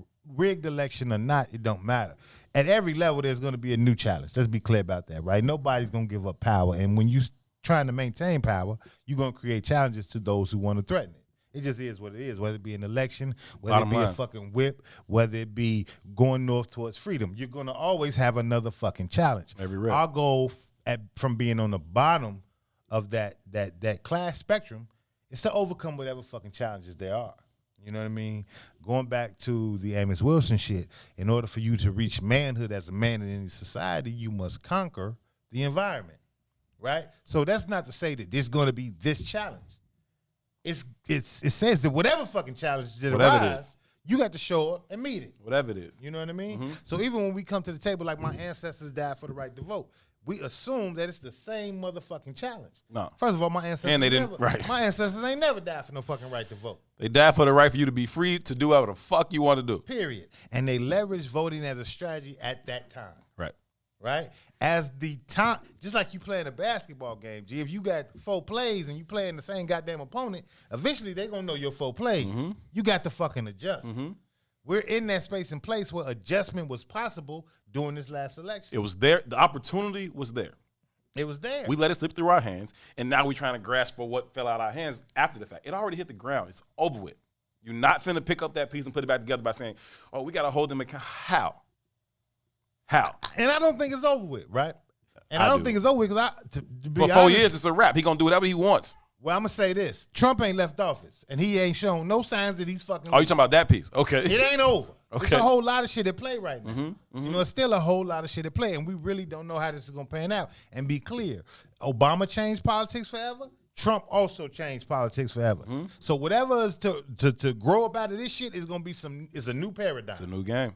Right? And whenever there's a new paradigm, just like I always say, in the midst of chaos provides a ladder. It's always opportunity in chaos.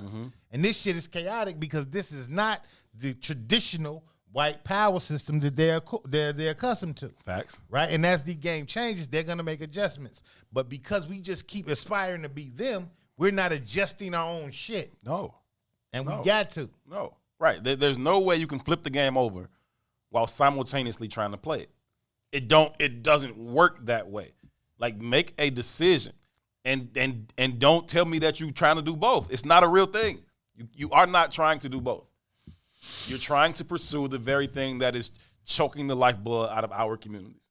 That's what it is, right? Whether you see it that way, whether you accept it as such, that is what it is. It ain't a whole lot to it. Look, Ready Rock says LeBron worry about his sons just like those in the predominantly black neighborhoods. The money cool, but it isn't a bubble. Collectiveness is necessary. I read that comment because my son was home for the weekend. And my nephews was over my crib too. And we was just having a conversation. I was really talking to my nephew. I wasn't even really talking to my son. Their ass is weird. We went to breakfast. Them fools sat there and went to sleep. They didn't eat. They didn't eat a single thing. They stayed up all night playing. Super weirdo. PS5 or right. something. But really what it was is they scared to ask for what they want. But either way, we was having a conversation. And I was telling him, like, man, look, Eric is down in Arizona. He's got a lot of opportunities in front of him. And he kind of fucking off. He doing what most young boys do. And I was trying to get it in his mind. And, you don't really have the room to mess up. You know what I mean? And I was talking to my nephew, and I was saying, look, man, all of the rap music y'all listen to, all the drill music, all the shit y'all like, I was like, them little boys all live around here, right? They live between Parkway and 47th Street, right? And I said, look, my son is in the midst of the war zone of this environment. But he ain't never been in the midst of this war zone in this environment. Yeah. Because his father has provided him with certain opportunities. Yeah. Right? After a while, though, I'm not going to be able to carry you beyond the borders of this war zone. Mm-hmm. And you being able to survive this war zone is going to be up to you. Mm-hmm. Either you're going to take advantage of the opportunities I've given you, or you're going to have to navigate this shit, period. Yeah. It don't matter about your private school education. It don't matter about your AAU. It don't matter about how good you are in basketball. Don't nobody give a shit. Right? I said at the end of the day, you are up against the same consequences just walking to Walgreens. Period. Right? And I was trying to explain to them that you cannot grow, you can't run from, you can't profit your way out of this. Yeah, you can't elevate above blackness. You can't profit your way out of this experience. No, you cannot. Right? So hence, you must have a mindset to change the goddamn experience. That's it. That's why Period. when I said, regardless of what my bank account says, I'm gonna live in Esco. Like, no, you're not. I swear to God, I am. Now I know exactly what part of South Shore I'm gonna live in. I know exactly where I'm gonna live, and I might have 2 or 3 of those. Like this is my block, right? Right, but I'm going to live there because, to be honest with you, in my travels, and whether you're talking about locally or internationally, whatever, it is when I am in these other spaces that I feel least safe. Like and everybody else is so pristine here and it's quiet as people, that scares the fuck out of me. Okay? Because I'm alone on this dark ass fucking road, and if I get pulled over, I'm driving 20 miles to some light. Fuck you. You're an anomaly though. Yeah, right? that shit scares me. Now you put me on 71st and Jeffrey, I feel safe as fuck. But be clear, you're an anomaly, right? Like I said about it only being black people in 4 places, right? Chicago's unique even in those 4 places, right? So when you start thinking about our experience and going back to that aspirational behavior set, most of us aspire to have that dark winding road drive. Yeah. Because somewhere in our mind, we've created this philosophy that it's safer to be there. Yeah. Right? We've created that 100%. in our minds, right? You know how many people have left Chicago just in the last 10 years? Yes. For that, it's too violent here, so I'm gonna go out here to. And they going 30 blocks away. Yeah. But my point is, you aspire to live next to a person who has a history. Dale. I'm sorry. You have a history and a tradition of being demonically violent to our people. Right? You've subsided all of that shit and said, this is where I want to be. The good life is. Fuck no. Not me.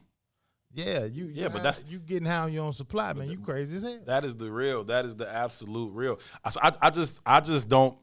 I don't know. I don't feel that way about those particular spaces. I feel uncomfortable in many of those spaces. I feel watched and stared at and followed. You're right. Yeah. When I go to Oklahoma, I get so scared when you go down those red dirt roads, but man, I'm comfortable. Right, but when you're in the middle of the city, in the hood, you're on the west side, you're on south, like I'm good, right? That's where it's at. Shout out to Paige Dale, man. That's been the homie for shit. I'm getting old, probably like, I don't know, what 15, did she call 20 you? years. Oh, see, I was gonna tell you Herbie. She met you.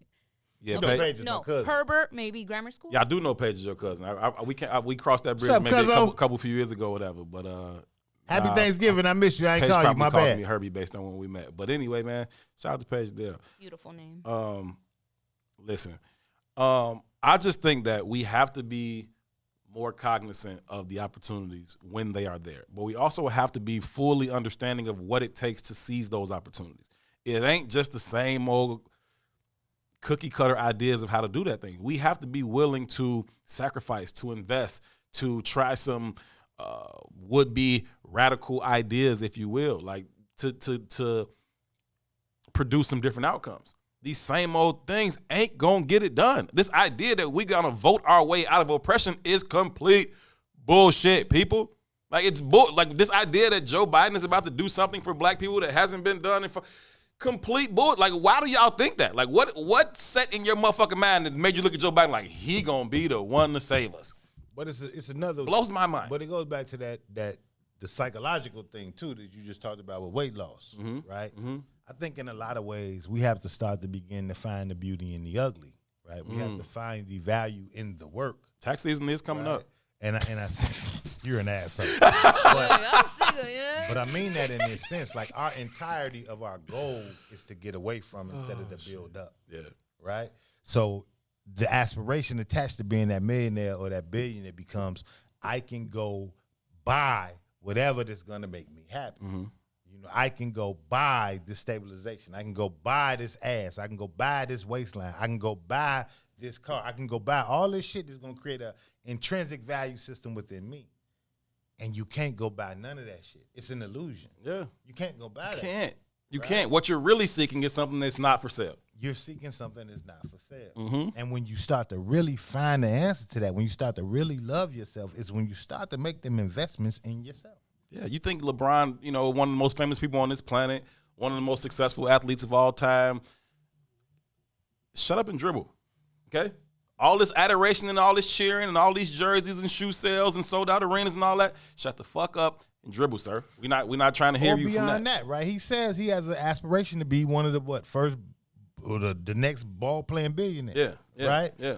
But before he moved out to LA, he had nigga on his garage. Mm-hmm. It don't fucking matter. Just like you said, you can't elevate beyond blackness. Cannot. So what the fuck is the value of that billion? Right? Even like this, like we praise his funky ass, and I don't like dude. I don't like dude. I don't give a fuck how y'all feel about it. I don't like that man. Okay. Right? But we praise this motherfucker for the school he opened in Akron.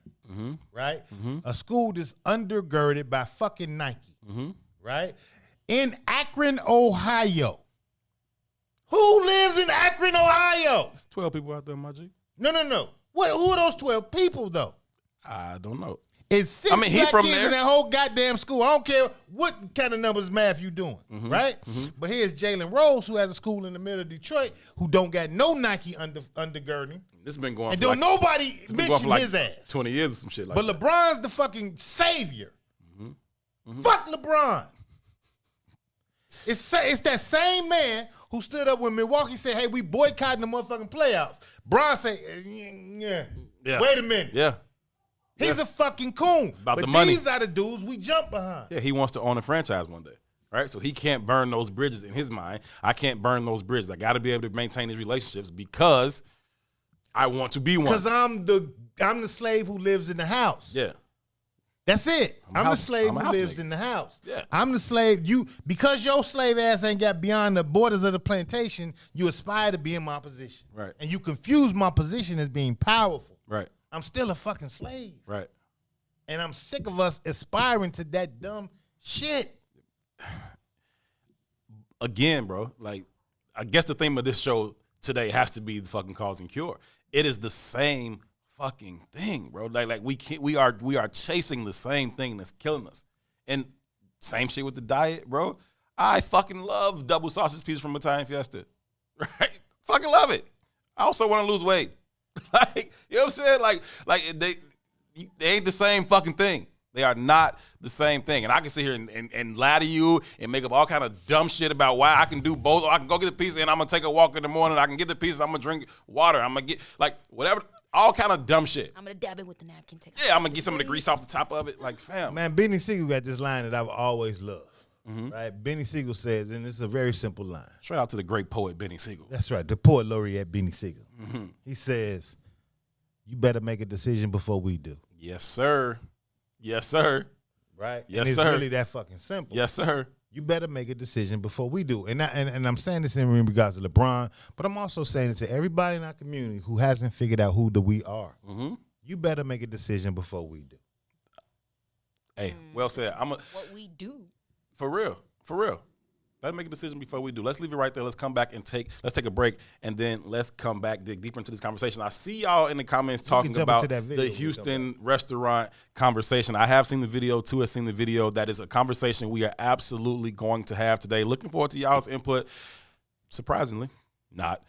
Me and Two have two different perspectives on this particular video and what was said and what came out of it. We're going to show you guys that video if you have not seen it, and we're going to have that conversation on the other side of the break. This is I Said What I Said. Tucson Warner, Herb Howard here with you to 6 o'clock. The one and only Miss Sonia Escobar is in the production studio doing what she do. We'll be right back. WIFTVPM.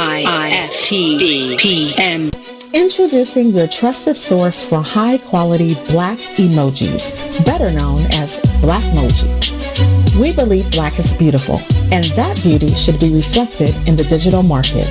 Now there is an app that does just that, starting with Black Greek letter organizations. Blackmoji D9 offers more than an emoji app. It is a cultural experience of black excellence. Download the app in the Apple or Google Play Store to access a specially curated catalog of emojis representing the Divine Nine. Use the emojis to celebrate black current events support social causes, and learn about esteemed Black group members who blaze the trail of Black history. A portion of every subscription goes toward a scholarship fund specifically for members of Black group-led organizations to help keep the legacy alive. Download the Blackmoji app today. Tune in every Sunday. Don't miss it. Live from the West Center for the Black People Media Studios. It is the Kickoff Kickback. Join the conversation with the brothers, Eugene McIntosh, Herb Howard, and myself, Terrence Tomlin. We got analysis live from the stadium. The brother Joe Lewis will be following through. We got great guests coming in, players, personnel, people. Say what? We do our thing every Sunday from 10 a.m. to 12 noon, taking you right up to kickoff.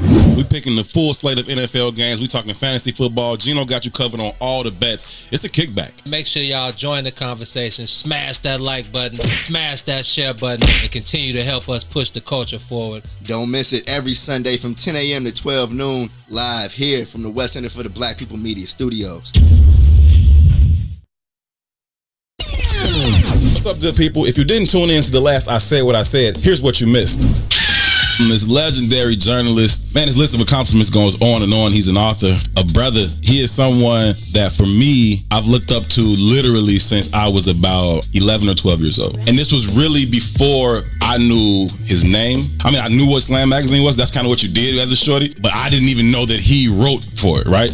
And I had read plenty of his articles, but I didn't know that the dude who I saw every morning on my way to school was Scoop Jackson. Eastside crazy, man. So, in growing up over there where I grew up, there wasn't a whole lot of positive male representation. I would walk down the block past his house every morning. I would see him coming out of his driveway, right? He had this coldest truck, black Pathfinder, if I recall. I would see him, and he would always just take a couple minutes to chop it up, and it would just be me or, a couple of my guys just walking to school. And again, over there wasn't a whole lot of representation of positive black males. I don't know that you were aware of the difference that you were making on us at the time. I don't want to say I don't believe in the concept of giving back. I feel if you give back, that means that you left. So my whole purpose in never leaving the same neighborhood I came up in is that I never gave back. You just give. I would hope that I would have impact on what your everyday lives were.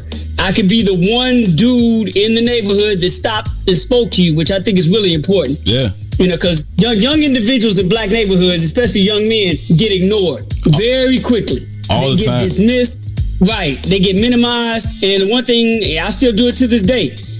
Say what's up to everybody, especially young brothers, because we have a tendency not to acknowledge one another. And I've never lived that life. My hope was that, us having the small time and me just being there and you all, just developing a relationship with me and me developing a relationship with you would have at least a small impact on you. It would give you like, there's some decent people around me. There's something I can look forward to maybe. If I don't have anybody else in this neighborhood that I could talk to that could identify with me, right, I can ring Scoop's doorbell. You got a good memory. It was a black Pathfinder too. You good. Coldest truck I had seen. I was like, yo, that's raw.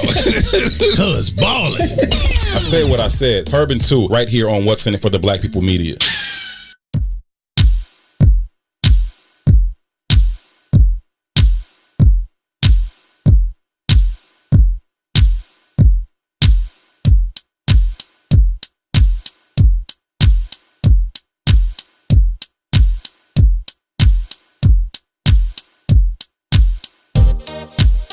What's in it for the black people? What's in it? What's in it for the black people? I'm in it. What's in it for the black people? What's in it? What's in it for the black people? I'm in it. For the black people. For the black people. For the black people. For the black people. For the black people. For the black people.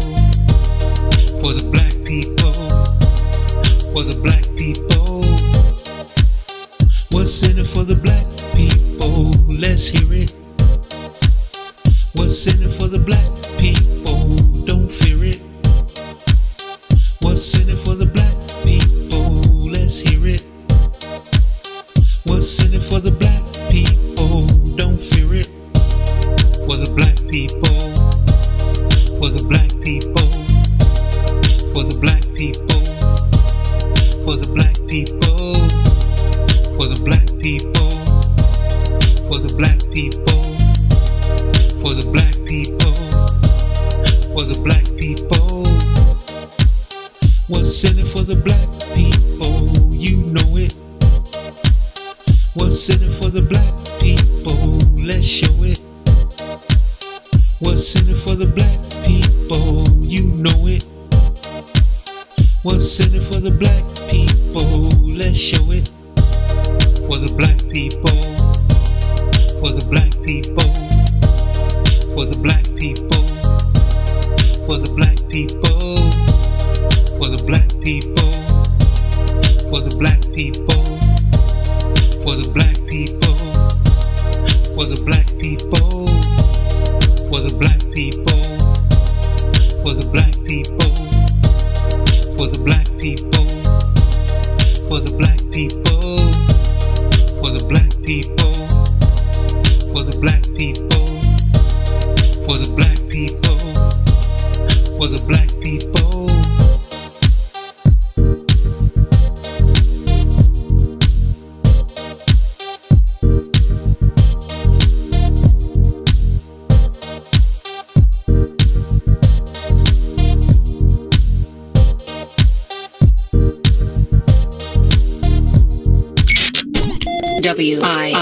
WIFTBPM.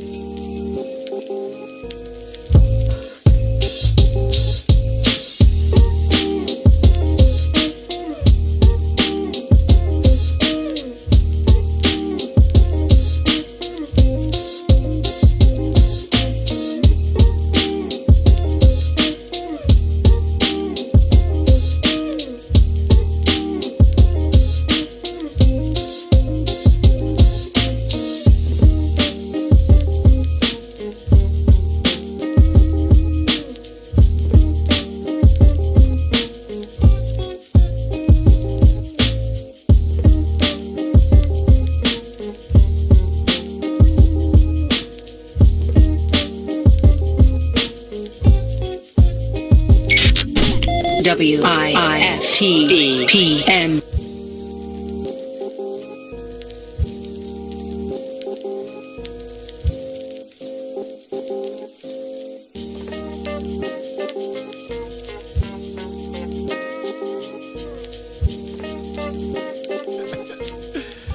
Y'all, let me tell you, man, Robin Patrice is the home of the flyest handmade items, from natural soaps and lotions, teas that speak for you, jewelry, wickless candles, men's grooming items, and more.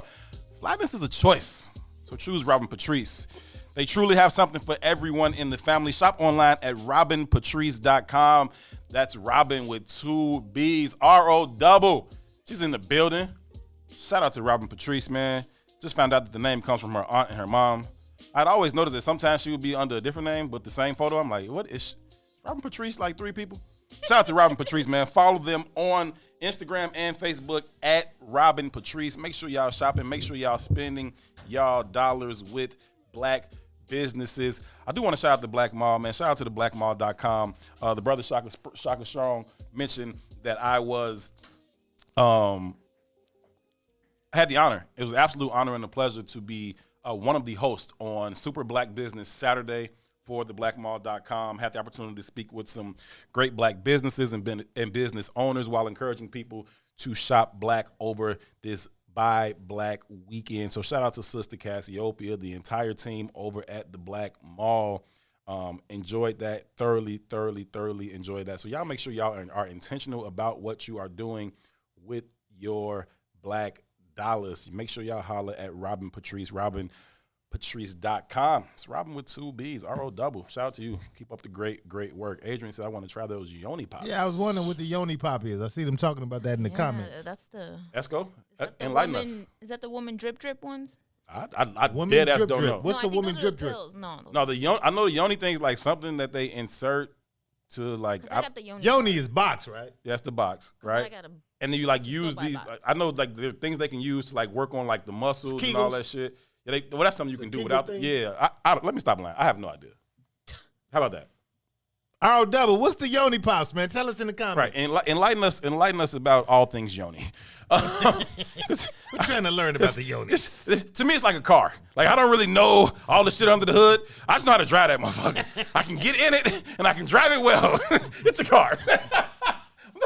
From now on, it's a car. Make a waterfall. I'm going to get in it and drive it. That's what I know how to do. Make a waterfall.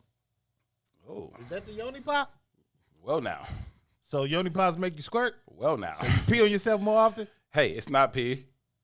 It's pee. It's not. It's scientifically pee. It's not. It's there is some urine in it. There are traces of urine in the squirt, but it's not the same thing. Okay, it's squeep. This is going too far. I can feel myself. It's about to go the wrong way. I can feel myself about to say Let's go some into this wild video. shit. So let's just keep it pushing because it's not even Friday. It is a Monday afternoon. Thank y'all so much for tuning in to I Said What I Said every single weekday from 3 to 6 p.m. Myself, Herb Howard. My esteemed co-host, the one and only Mr. Tucson One. We get together right here with you guys and we discuss issues that are impacting the black community. Thank y'all so very, very, very much for choosing to be a part of the conversation. If you have not had an opportunity to do so, please, please, please take a quick moment to share the broadcast by clicking on that little arrow in the bottom left-hand corner of your screen. It says share. Invite some people to be a part of the conversation. As our good brother Gino says, smash that share button, man. Smash that like button. And if you feel so inclined, smash the stars as well. You can contribute to the show by doing that. We certainly appreciate each and every one of those. Most importantly, y'all, thank y'all for being here. We are fully aware that y'all could be doing literally anything else or absolutely nothing. The fact that y'all choose to be a part of this conversation is not something that is lost on us. We don't take it for granted. We don't take it lightly. We appreciate y'all. Told y'all Miss Deborah Wilson found us in London. You got me teed up. Let's play this video. Let's move into this. Let's get into the video, man. So y'all talk about the video. Y'all see I want to talk about the Houston restaurant. Ask and you shall receive on I Said What I Said. Let's pull up the video of what went down out at the Houston restaurant. Go ahead, too. I invested a lot of money into buying this building, into developing this concept so black people can have somewhere nice to go to, okay? Somewhere where we can feel good about ourselves as a, come on, stop the music, please. Somewhere where our people can feel good about ourselves as a culture, okay? Yeah. No, real talk. And so all this twerking and shit, take it to Prime, take it to Pink, don't bring it here because we're a restaurant. And so beyond that, 75% of my customers are ladies. And I want men to show respect for themselves for how they carry themselves here. So how can I tell the men to respect themselves and you guys are twerking on glass here? If you want to do it, get the fuck out of my restaurant. Because I did it for our people and I did it for our culture. So don't do it now. Don't do it again. I don't want to hear it. If you don't like it, get out because I don't need your money. I need to provide something for my people. And don't do it again. Thank you. Well now, too. Well now, too. What did they do? Apparently, and you know that's where the They video was twerking on the tables. Allegedly, that's what people say they were doing. The video picks up where it picks up at. So I'm going to give my perspective based off what I see. Go ahead, my brother. No, I want you to give your perspective based on what you see. My man was out of pocket. He was out of pocket. Yes. Why? He cussed out women. Because he cussed out women. Because so there's no reason ever to cuss out a woman. You see how easy it is to deny men their humanity? There's nothing a woman can do to deserve a cuss out. He about to curse you out right now. In about 5 seconds. I apologize. I think he was out of pocket. Just the presentation, the way you went about it. First of all, let's understand something here. So there's an article attached to the video as well. Okay. And they say that he approached the table before this video launched. Oh, okay. Hence why the video was even prepared and ready when he came back. Okay. They say he approached the table first in a respectful manner, like, hey, this isn't the behavior that we do. This isn't the behavior that we exemplify here in this spot. Okay. It's not going to work, yada, yada, yada. Okay. They went back to being who they were. Okay. And at that point, he said, man, get the fuck up out of here. Okay. I got full respect for that. Okay. I think he was out of pocket. I think that you went over there the first time. You told them in whatever respectful, professional manner that behavior was not welcomed here. Cool. They continue that behavior. Go back over there. Y'all have to go. You all are no longer welcome here. Y'all need to get out. This idea that I need to berate the entire restaurant, nigga, I'm over here chilling. I might not even seen them fucking dancing. I don't give a fuck about them dancing. This idea that you need to be standing in the middle of your restaurant, get the fuck out, and I don't need this shit, fam, relax. You want them out? Go tell them to get out. You know what I'm saying? Go take their food away. I don't need your money. You only got to pay. Bounce, right? This idea, let me hold up. Everybody, hey, listen, turn the music down. Hey, shut the fuck up. Get the fuck out. I don't need this shit.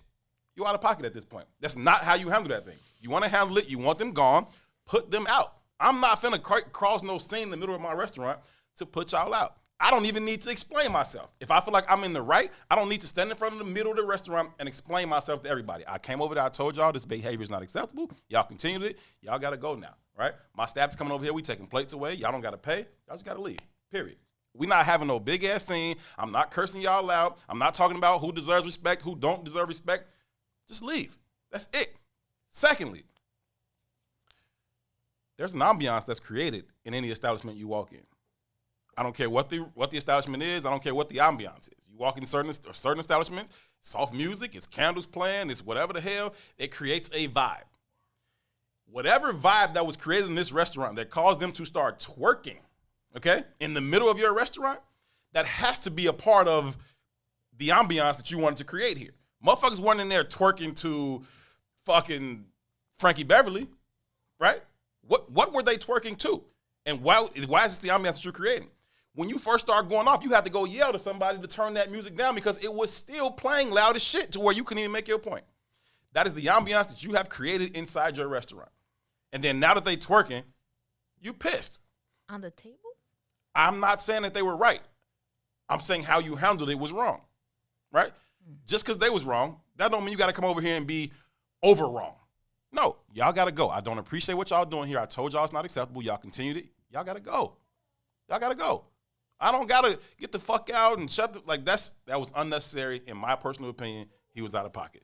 So with me, I'm going to disagree, and I'm going to disagree from this vantage point, specifically because they was twerking. And I'm going to say twerk, right? Because twerking, by the very nature of twerking, is kind of specific to a certain demographic, right? Not to say that everybody don't twerk, but it's kind of specific to a certain demographic, right? And one of the things that I've always recognized is you can't always use logic in negotiating with fools, right? Sometimes you got to meet a fool where they are and act the fool right with them. Matter of fact, in most instances in my life, that's when the fool usually clams up and begins to respect you, is when you show a fool that you could be a fool too. Sure. Right? So if I've approached this table several different times. Over wrong, Radio Rock. And this is my establishment, and I want to create a certain kind of ambiance. And regardless of the music that's playing, specifically when you're speaking about our culture, because most of our music in this day and age is kind of ratchet, but if we're going to give an ode to a love and respect for our people, then we should be able to play our music. Whatever it does to your spirit, if this is not the ambiance of the space, I'll play whatever the fuck I want to play. Right? And if you get out of body and start to treat my restaurant, it ain't even got to be my restaurant, it could be my home. If you're enacting a behavior in my home that I don't appreciate, then you got to get the fuck out. Yes, you do. It's really that simple. Yes, you do. You know what I mean? And how I get you the fuck up out of there don't really matter. Okay, that's where I disagree. So this idea of wanting them gone, this idea of their behavior being unacceptable. I would say you should speak calmly like Wilbur. Excuse me, ladies. Alvin and Cherie are the two funniest motherfuckers in the Iswiz family. Like Alvin and Cherie they come with the jokes all day. Y'all play all day, both of them. I don't disagree about their behavior being wrong, inappropriate, none of that, right? There's a way to do it. That's all I'm saying. That's I'm saying. Ready Rock leveraged my statement. Water meets his level. He had to come to their level? Water meets his level, man. If Why? It's just like with my child, right? If I'm talking to my child, he's doing something out of pocket, I'm saying, hey, man, no. But at the time number 3, we ain't talking no more.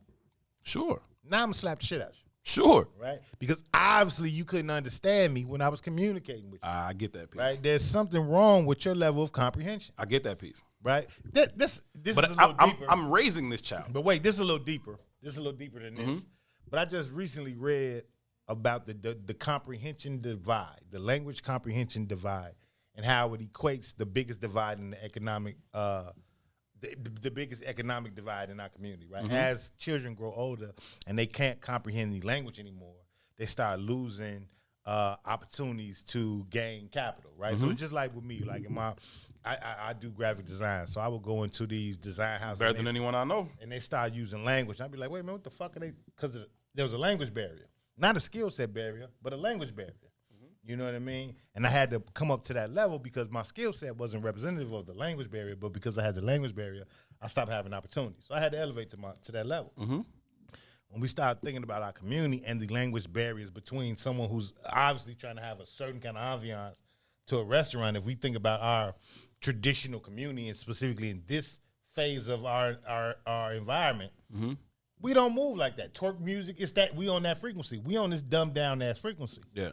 Right? So I've seen several instances where someone's trying to be respectful and it goes left. Right? And it goes left, and it's not even a threatening kind of conversation. It's just because there's a language barrier, it goes left because you don't comprehend the message. So sometimes it's not language at all, it's tone. Obviously, you wasn't getting the message. Now I'm going to create a tone that you are familiar with. Here's the tone. Get the fuck up out of here. Okay. Right? And I think sometimes, again, I think sometimes we try to over-negotiate with ignorance.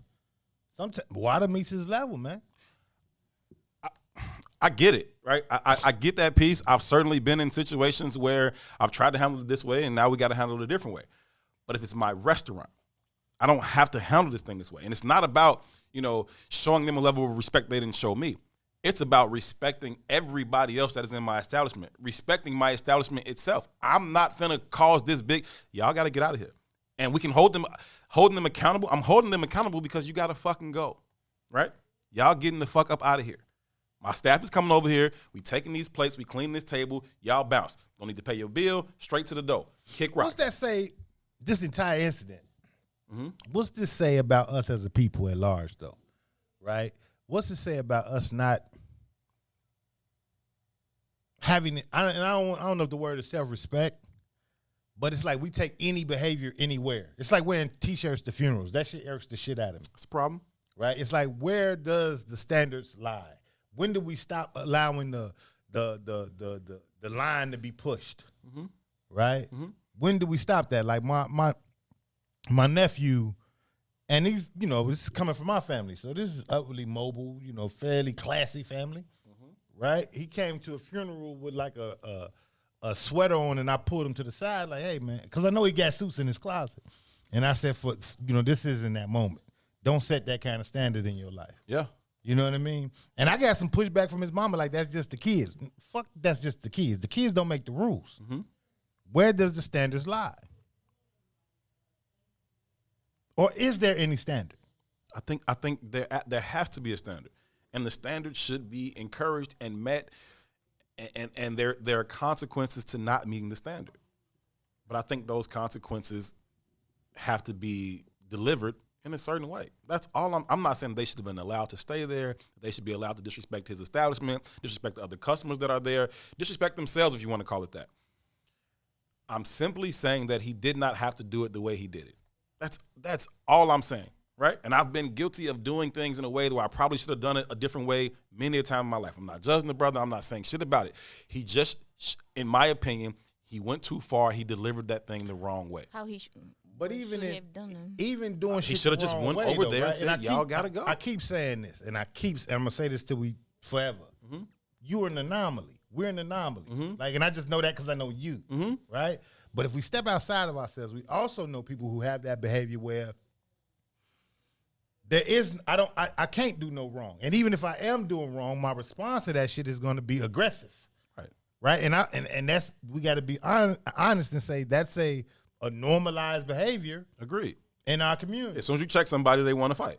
Period. Right. Now, and I hate to say that you're an anomaly, because really what it is that you're not an anomaly. We just come from a tradition that was rooted in respect, right? But what we've done is that we've lost that tradition in somewhere along the lines, right? Yeah. So if that's the case, it's almost like, how do you not act accordingly in an environment that kind of supports these kind of behaviors? First of all, if you twerking in the middle of a fucking restaurant, that says a lot about you. I agree. But look, motherfuckers twerk everywhere now. Which says a lot about the culture. I agree. I'm not disagreeing with that part of it at all. I am completely there with y'all. And I realize that 99% of everybody in the conversation right now is like, nah, Herb, you wildin'. They was out of pocket. His response was more than appropriate. Cool. I disagree. Right? I just disagree that he could not have done that in a different fashion. Well, I support the brother in Dallas. I think you should have beat the head in. Whatever words you had to use them. I salute you, homie. Tell him how you feel. He said what he said. Tell him how you really feel. You said what you said, and I respect it. Hey man, I respect it too. I think he was out of line. He could have done it a different way. Ready Rock says we're not anomalies that twerkers were. I'm gonna disagree with you. Nah, they regular as shit. Yeah, we've been overtaken. We are losing the war. They regular as shit. Motherfuckers be damn near twerking at church. They do. Like dead ass. With rest in peace t-shirts and Jordans though. It is what it is. Man, all my little cousin homeboys came to his funeral a couple months ago. I'm just like, I knew who they was. I knew a couple of them anyway, but it's like 2 or 3 rows of these niggas. And they all got on Burberry stuff. Burberry button-ups or Burberry t-shirts. I guess they had came with this theme that they was coming to the funeral in this Burberry shit. And it was like, oh my God, you niggas, man. Like, Catrice said something interesting here. What? She says, and they want to fight because their self-esteem is so low they can no longer self-correct. I think that's very interesting. I think it's probably accurate, right? They don't have any other skill set to address this thing. They don't have any other way to deal with this thing, right? I only know how to be ignorant. And so since you tell me stop being ignorant, I can't be less ignorant, but what I can damn sure be is more ignorant, right? Cherie is a fool. She just posted in the comments. Drop it low for Jesus. There must be a video of motherfuckers twerking the church music and shit. Oh, my God. And, of course, Cherie knows because, like I said, her and Alvin are the 2 biggest fools in the Iswiz family. Like, that's what they like. Definitely the black sheep of the family. Yeah, them two. Whenever we can all get together. They know where all the bullshit is. Whenever we can get together on some Iswiz shit, Alvin and Cherie gonna be in the corner on complete bullshit. No, probably not in the corner. They come right to the middle with their bullshit. They bring their bullshit right to the center of the room, like, dude. Hey, I got this new record in the mail today. Hey, put this on. Hey, put this on. Put this on, man. 2, you sent me something else, man. Well, I don't know. I think I might. No, you did send me that shit. There is a sister. Sorority sister who is not quite a sister, right? And she's posing proudly as a member of Delta Sigma Theta Sorority Incorporated. Let's go ahead and pop that up so we can see what that looks like, because that was also another hot topic that was going on. Let me drop these headers out of her face. This woman right here, one of the newest members of Delta Sigma Theta Sorority Incorporated. From Langston University, historically black college that some of my best friends have attended. Hey, shout out to Langston University and shout out to the Deltas. I particularly love them. Hey, salute. I know them. I love them. That's all I got, really. That's really all I got. The picture speaks for itself. So we talk about, is that a cultural foul, right? So look, y'all say y'all call foul on the other shit. Is this a cultural foul? So this is the statement I wrote that accompanied that post, right? Let me get to it. It says, okay, the homie Oak Summers posted this. I'm just sharing it because of the comments in the original post are interesting to me. Full disclosure, I'm a member of a fraternity that also plays Caucasian members. I remember distinctly how that person was praised for enduring what most assume he endured to earn that membership. That always rubbed me the wrong way, but who am I to judge? I'm really more interested in your perspectives. And those perspectives span the gamut. You see there's 138 comments on here, and I haven't even read most of them. I'm going to get up off of it because I don't really care about those comments at this point. But I posted that because in a lot of ways, whether we're talking about Barack Obama, whether we're talking about Kamala Harris, whether we're talking about the black caste system and our aspirations to be billionaires, it don't really matter what we're talking about. The vast majority of our issues boil down to our lack of understanding of identity. I agree, sir. Right? I agree. And see, Steve. And when I started to look at that comment, I mean that picture, I went to the original post, and the original post was flooded with a bunch of sisters of Delta Sigma Theta that was responding like, "Hey man, as long as she's doing the work and she believes in the sisterhood, I'm rocking with her." Ooh whoop, you know what I mean? They were down the line. And I just thought it was interesting because, one, let me say this. I got my own qualms with Black Greek letter organizations, and I say that freely as a member of one. You know what I mean? And I think that our relationship to those Black Greek letter organizations is even more convoluted than even my own disdain for those Black Greek letter organizations. Mm-hmm. Most of the people in them value them way beyond the scope of what they should be valued at, in my opinion. Some of them find their total value and identity behind those letters, right? And I think that's the problem. Some people, it enhances who they are. Some people, they use it for service. They use it for network. All the positive things that those organizations were built and founded on. Some people use it as their full and total identity, and I think that therein lies a problem. We got to take a break. When we come back from break, I want to dig deeper into this conversation. Is there a problem with this white girl being, she's white as fuck, except at a historically black except college. She go to Langston, right? Except what you mean? So we're gonna break that down further too. Let's hit the break. We're gonna dig deep into this thing. I'm very, very curious about some of the things y'all have to say. I want to know what you have to say because you are a member of the Divine Nine, and I want to get your perspective on it. We'll give your perspective as well. My name is Herb. His name is Tu. We'll be right back. WIFTBPM. Minding our Black-owned business. I have a good friend with us this morning. I'm so excited. Jonathan Swain is here. KimBarkBeverage.com. We tend to talk about business a lot. We both are in family businesses. Was this the plan? Because you are second generation business owner. Yeah. No, actually, I'll talk about it from my father's perspective, and I'll talk about it from my perspective. His perspective, he did not want me to be in this business. The liquor business has a sordid history. They call it a sin business. I mean, it's less that now, but it had a very sordid history. He didn't want me to do this. He wanted me to go off to school. My father was the first person to fire me at 9 years old. I was supposed to be at work at 11 o'clock, and I showed up 5 minutes late, walked me outside, and fired me. And I'll never be late again. So I appreciate him for that. I walked home. My mother said, "Well, what happened?" I said, "Dad fired me." "What happened?" "I was late." He said, "Well, you got fired. You're late. You can't be late. Told you to get up and leave." My side of it, in many ways, I have a very unique rearing experience in that I've never seen my father work a job. So when I was born, my dad was an entrepreneur.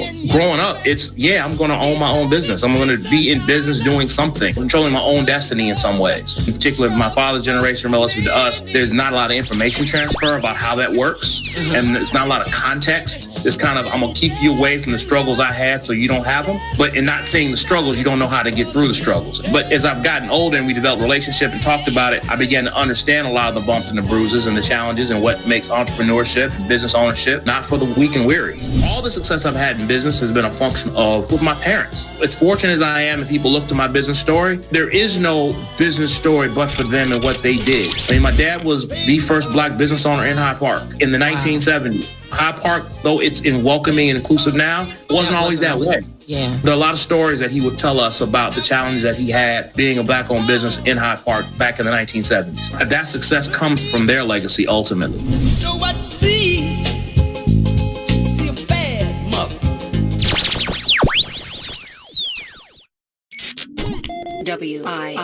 WIFTBPM. Introducing your trusted source for high-quality black emojis, better known as Blackmoji. We believe black is beautiful, and that beauty should be reflected in the digital market. Now there is an app that does just that, starting with Black Greek letter organizations. Blackmoji D9 offers more than an emoji app. It is a cultural experience of black excellence. Download the app in the Apple or Google Play Store to access a specially curated catalog of emojis representing the Divine Nine. Use the emojis to celebrate Black Greek events, acknowledge current events, support social causes, and learn about esteemed Black Greek members who blaze the trail of Black history. A portion of every subscription goes toward a scholarship fund specifically for members of Black group-led organizations to help keep the legacy alive. Download the Blackmoji app today. The Chicago Legal Network is the collaboration of attorneys that concentrate in many areas of the law most needed in Chicago neighborhoods. The CLN lawyers focus on personal injury, criminal defense, and other issues. The CLN lawyers all average over 20 years of legal experience and are dedicated to helping the Chicago community. The Chicago Legal Network is committed to developing Black lawyers through mentorship and co-representation. So if you were injured in a car accident, slip and fall, or injured on the job, or you need assistance with criminal defense, including driving violations and DUI, check out ChicagoLegalNetwork.com for more information or call 773-912-3545. 773-912-3545. Yo, who said devotion had to be sad? Yo, check this out. The Lord is my shepherd, shall not want. He maketh me to lie down in green pastures. He leadeth me beside the still waters. He restored my soul. God's gonna turn it around. Come all the way with me.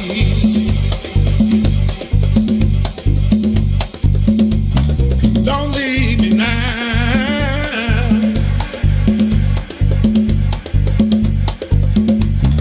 Come all the way with me.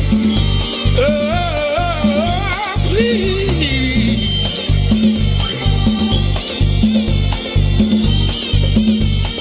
Please. Please don't leave me now.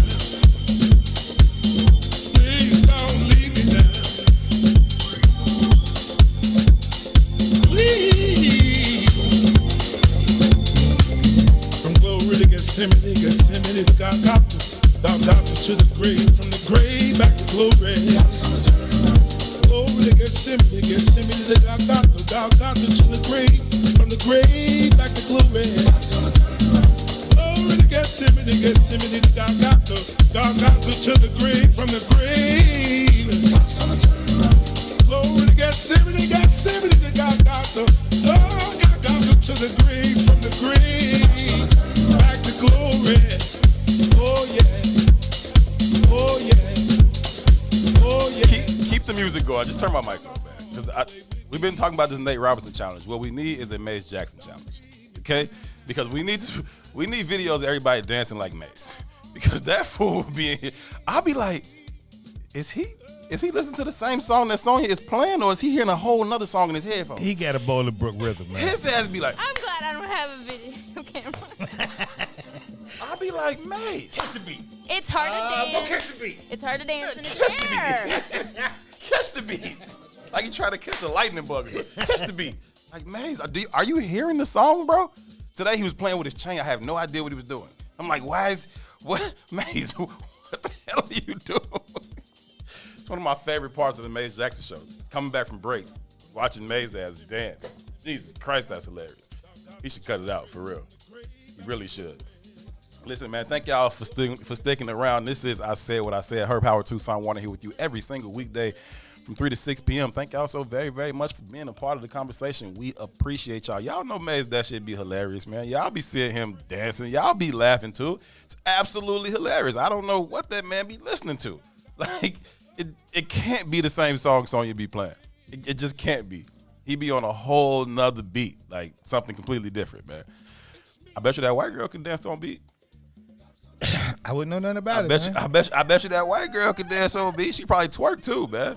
Hey, Steve. Oh, sure. I went to Instagram after that too, right? Oh, you went to Black Lives Matter. Let me find out you slid in her DM. She got no, I didn't do that. She got she's all over the place. She got on the t-shirt that says, respect black women. She for the culture. She for the people. You know what I mean? Hey, listen, man. She for the people more than the people for it. Steve Jenks says that bubble behind her. Let me pull up the picture again. Oh, you ain't got it up. He said that bubble behind her qualifies her to be a member of that organization. Oh, wow. Now, who gonna challenge that? I can't remember who wrote it, but a sister wrote that every comment on there from the men was about her ass, and I think that's telling too, though. You know what I mean? It was there now. It's not lounge, shorty. It was lightweight slugging. Well, hey, ain't my thing. But again, though, right? I think that's hilarious, though. I think all these conversations kind of move back to the same thing, right? What is the value Boosie said she twerking in the Dallas restaurant. Of identity. You know what I mean? She is, for sure. Someone said that my line sister was a Hispanic and that's nothing new. Not arguing that it's nothing new. That's not the conversation. Let's go see. I'm so mad. Right? Our positioning in America is I know what you nothing mean. new. Our positioning in America is nothing new. Right? So all these experiences, Elvis was still in black music since the beginning. Right? He's still in black culture since the jump. Yeah. And he leveraged it and he profited off of it. Yeah. Right? But what value is it when Elvis can steal black music and Little Richard still around 60 years later and still hasn't and achieved the same kind of accolades? What's the value of it? Right? Just because they can do it don't mean it's acceptable. Chris Rock, you could drive a car with your feet if you want to. That don't make it a good fucking idea, right? That don't mean it's to be done, right? Like that, it just because you can do something. I just think it's interesting that out of, all of the people in America, right? I always say this, right? They say America's a melting pot. I say America's Thanksgiving dinner. Everything is on the plate, but ain't none of it touching. We the only people that's trying to make everything touch. You understand? Mm-hmm. So I could have a beautiful friendship and relationship with a Hispanic person, but there's a difference. I can have a beautiful relationship with a Haitian person, but there's a difference. You make that Thanksgiving plate analogy a lot. Because it's real. Mm-hmm. You know what I mean? It's real. When we had a conversation with Sonia here, she said, yeah, in our community, we do this. Yeah. Because there's a distinct difference in what they do. Yeah. Right? Yeah. We had Magda in here the other day who's of Haitian descent. Yeah. Right? They actually had the conversation about blackness, Yeah. and she was speaking in terms of blackness like she was a part of the struggle. Uh-huh. And then she took that same conversation and, yeah, but my parents, when I come home, they say this about black people. Uh-huh. This is not the same. Yeah. There's some exclusivity to There's our a clear and distinct difference. There's some clear, distinct Right? differences. It don't matter how much me and Sonya love each other, how cool we are, how much we rock with each other. We ain't the same. Like and it's okay to not be the same. It's perfectly fucking fine not to be the same, right? Just like that's what I'm saying. You make that analogy about Thanksgiving, the Thanksgiving plate. It ain't fucking gumbo. Everything I mixed want together. everything on the goddamn plate. I just don't want it all But it's mushed separate. together. My greens over here, my mac and cheese is over there. You know what I'm saying? Like, the shit is separated, right? All of it fine and cool and fine. Separated up. But it's separated, right? And when you start thinking about how the resources get funneled to communities, it's based on those differences. You understand what I'm saying? You could be a black gay man all you want. Right. Your black ass, gay ass ain't getting no gay resources. You're going to reap the same benefits of the community in which you are living in. Right. And more Most than likely, identifiable because with. the way segregation works and the way America works and the way tribalism works, your gay ass lives amongst all the black people, not amongst all the gay people. Right. Right. It's not the same fucking thing. It's not. Right? So that's not a knock on you being gay because I don't really give a fuck. Right. But in regards to our politics, in regards to our economics, this is not a quadrant that's going to enable us to move forward. No. And that's the crux of the situation right there. Like that's where it is. It's that identity piece that it comes back to in every single conversation. It don't matter if it's Barack Obama, it's coming back to identity. It don't matter if it's the white Delta girl. It's coming back to identity. And until we get that thing figured out, who we are, what do we deem acceptable for our particular agenda, we're going to continue to run into things where we disagree with President Obama, where we disagree with Becky the Delta, where we disagree with the twerkers at the restaurant or the restaurant owner. Like, it's the same shit until we figure out these things. And again, like I was saying earlier, it's simple. The work is daunting. Like, the solution in and of itself is simple. The work to actually achieve it is a very, very daunting task that very few people seem interested in investing their time and energy into doing. And that's the other part, right? So Ready Rock says, or Robin Patrice, they rap, sing, dance, emulating us, and we act like they are better than most black people that do the same thing. Yes, BS. But that was part of my original statement, right? I said I'm a member of a Black Greek-led organization as well. And I went to a 50th year anniversary,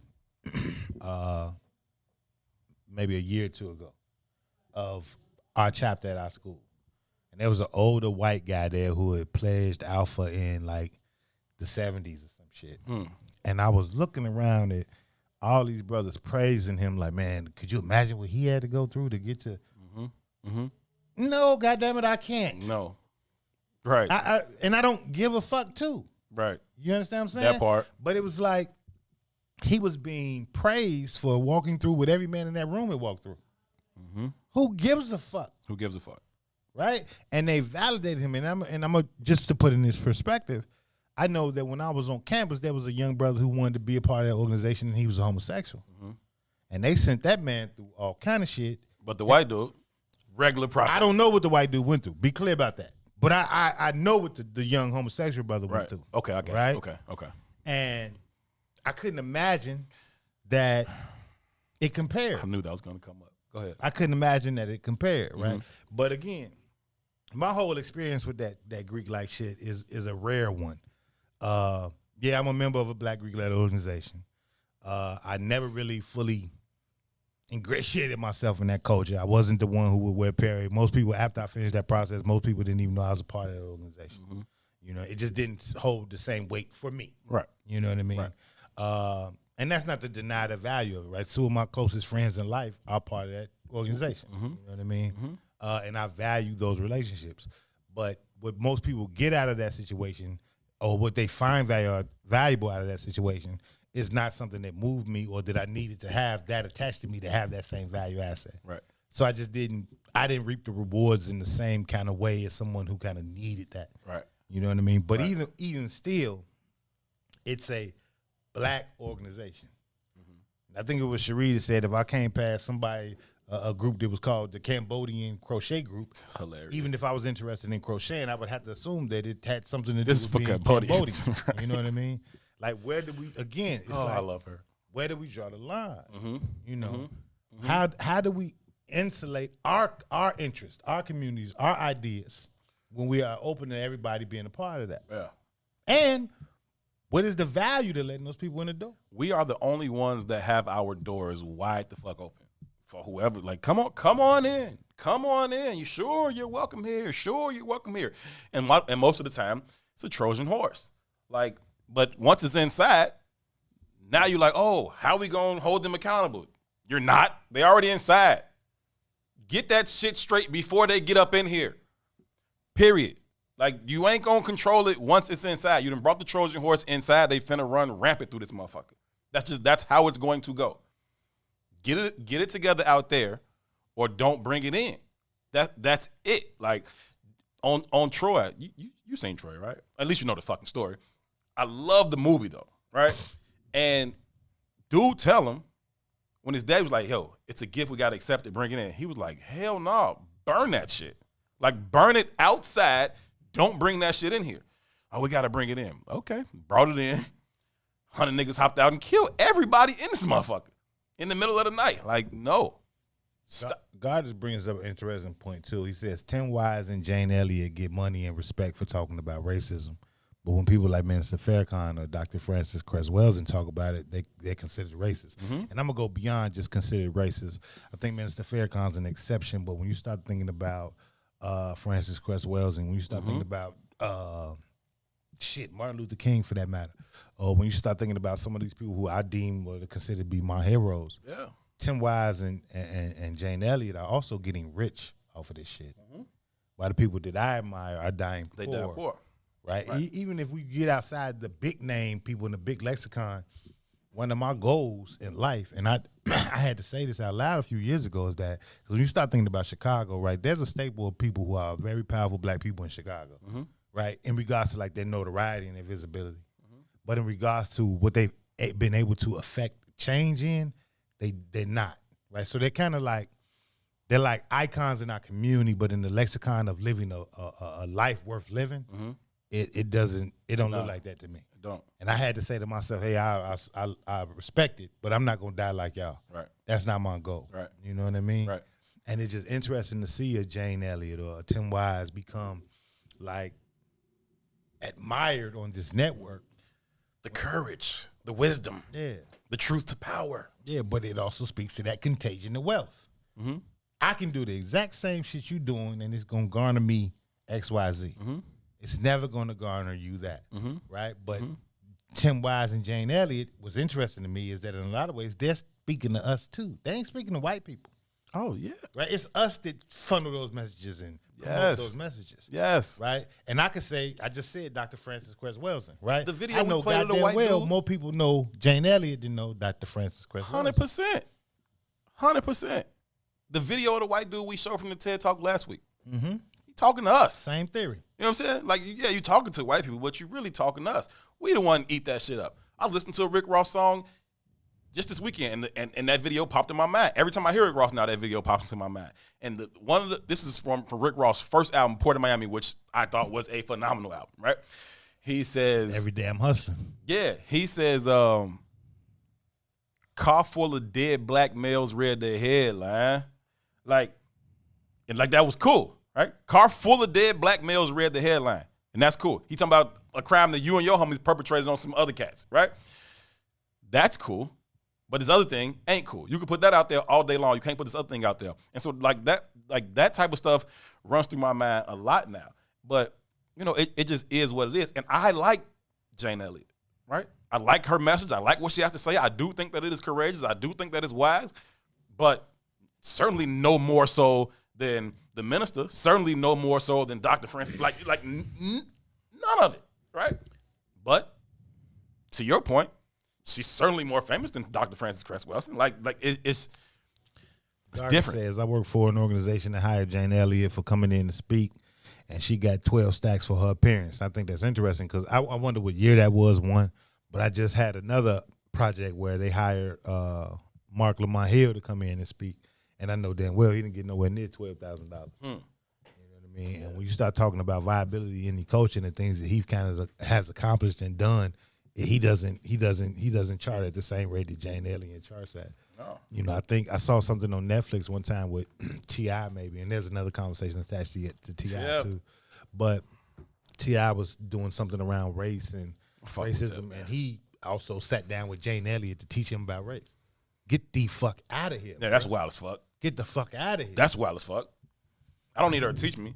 I appreciate the fact that she champions the message and tries to spread it, and, you know, however it benefits her, it benefits her.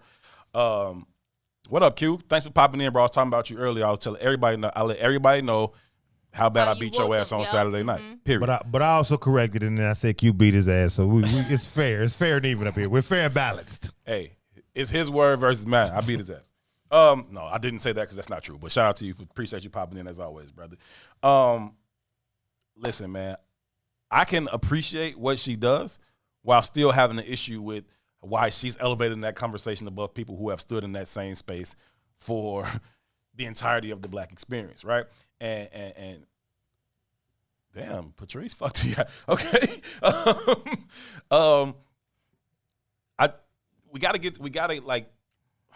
We gotta start to value our own voices over other people's, right? But it's the same shit. We're constantly looking for this outside validation.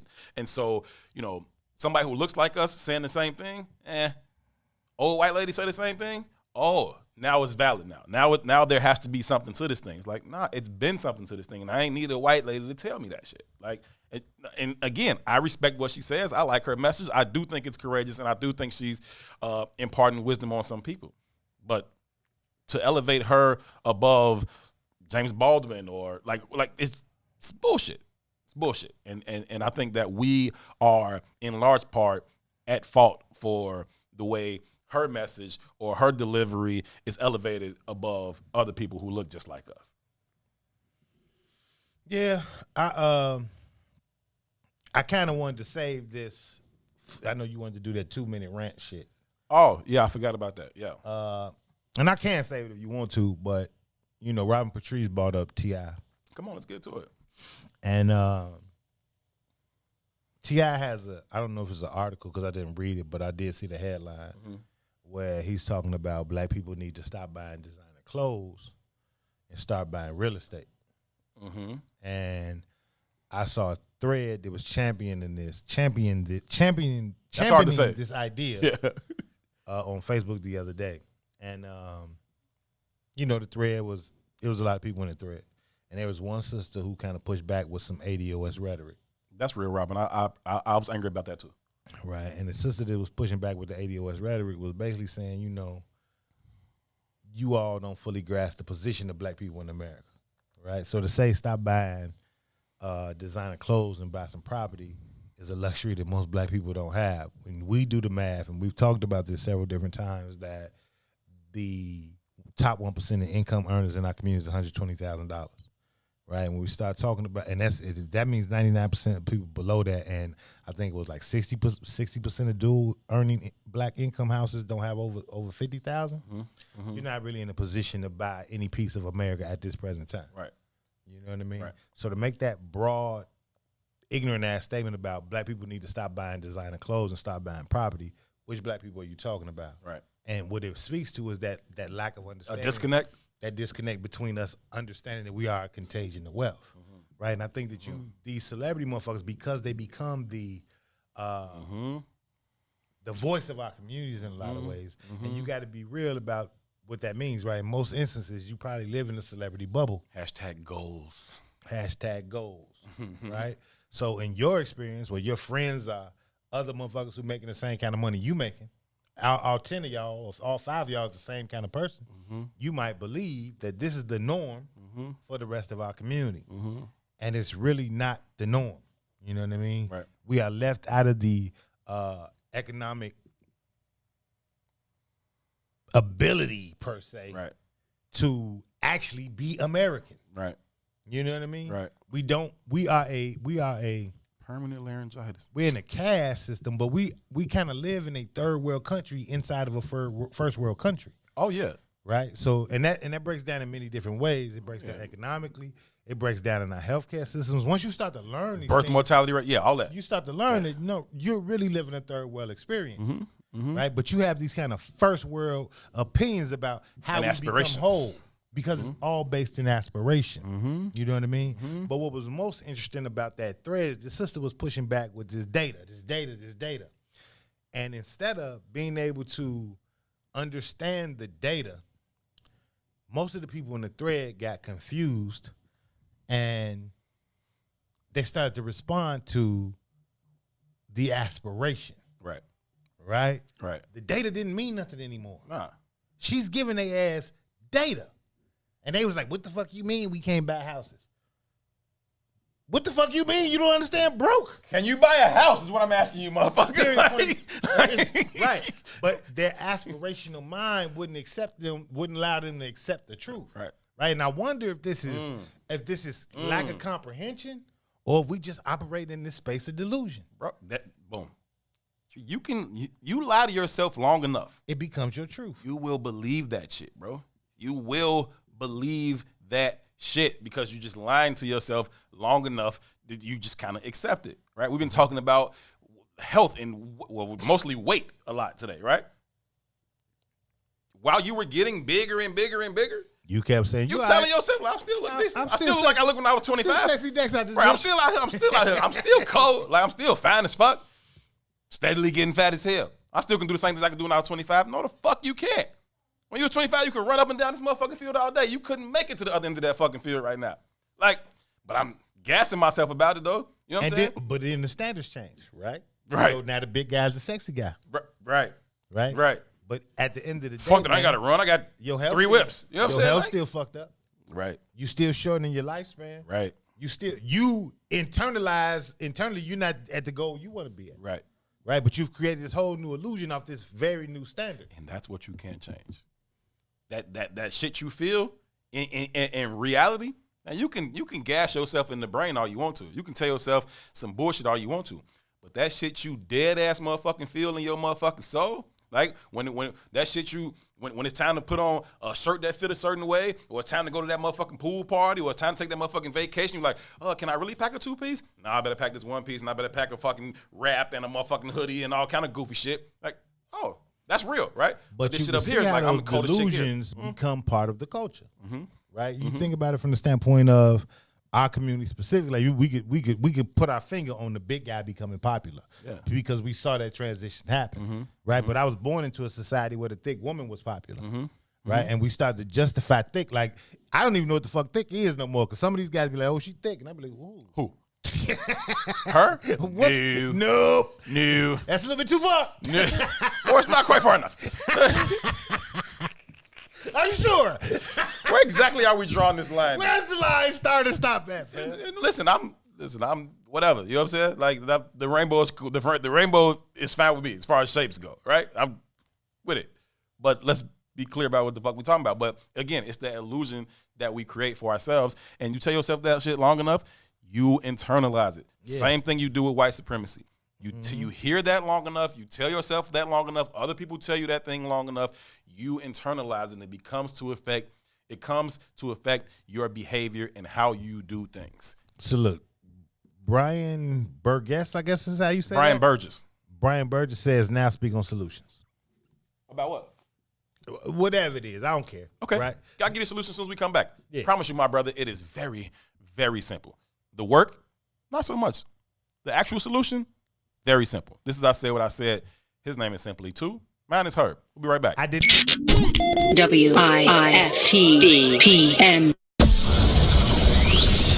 Shop at Black-owned and operated Solo Beauty, where you are appreciated and respected.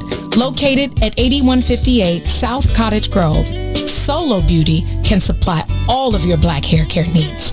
Solo Beauty is open from 11 a.m. to 8 p.m., Tuesday through Saturday.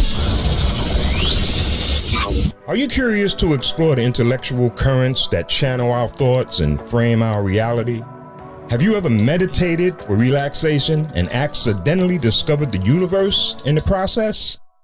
These matters and many more you may never have even thought of will be yours to explore as you come with me into Muwakil's world.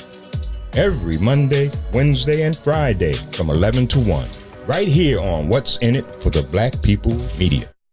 Introducing your trusted source for high-quality black emojis, better known as Blackmoji. We believe black is beautiful, and that beauty should be reflected in the digital market. Now there is an app that does just that, starting with Black Greek letter organizations. Blackmoji D9 offers more than an emoji app. It is a cultural experience of black excellence.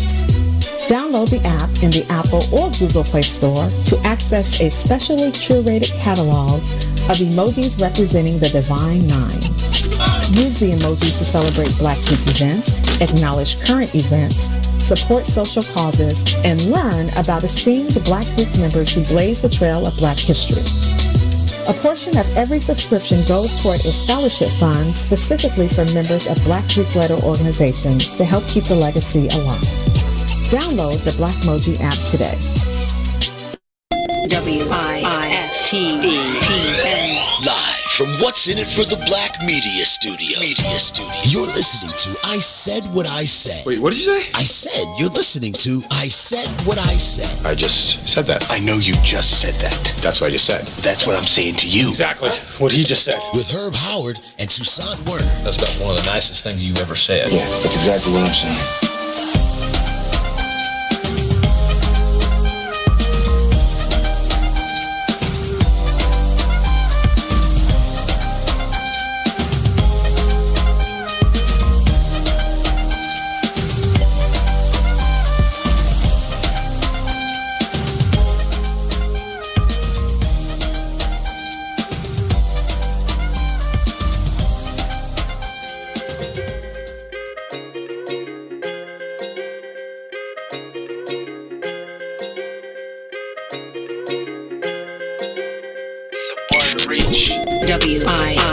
WIFTBPM.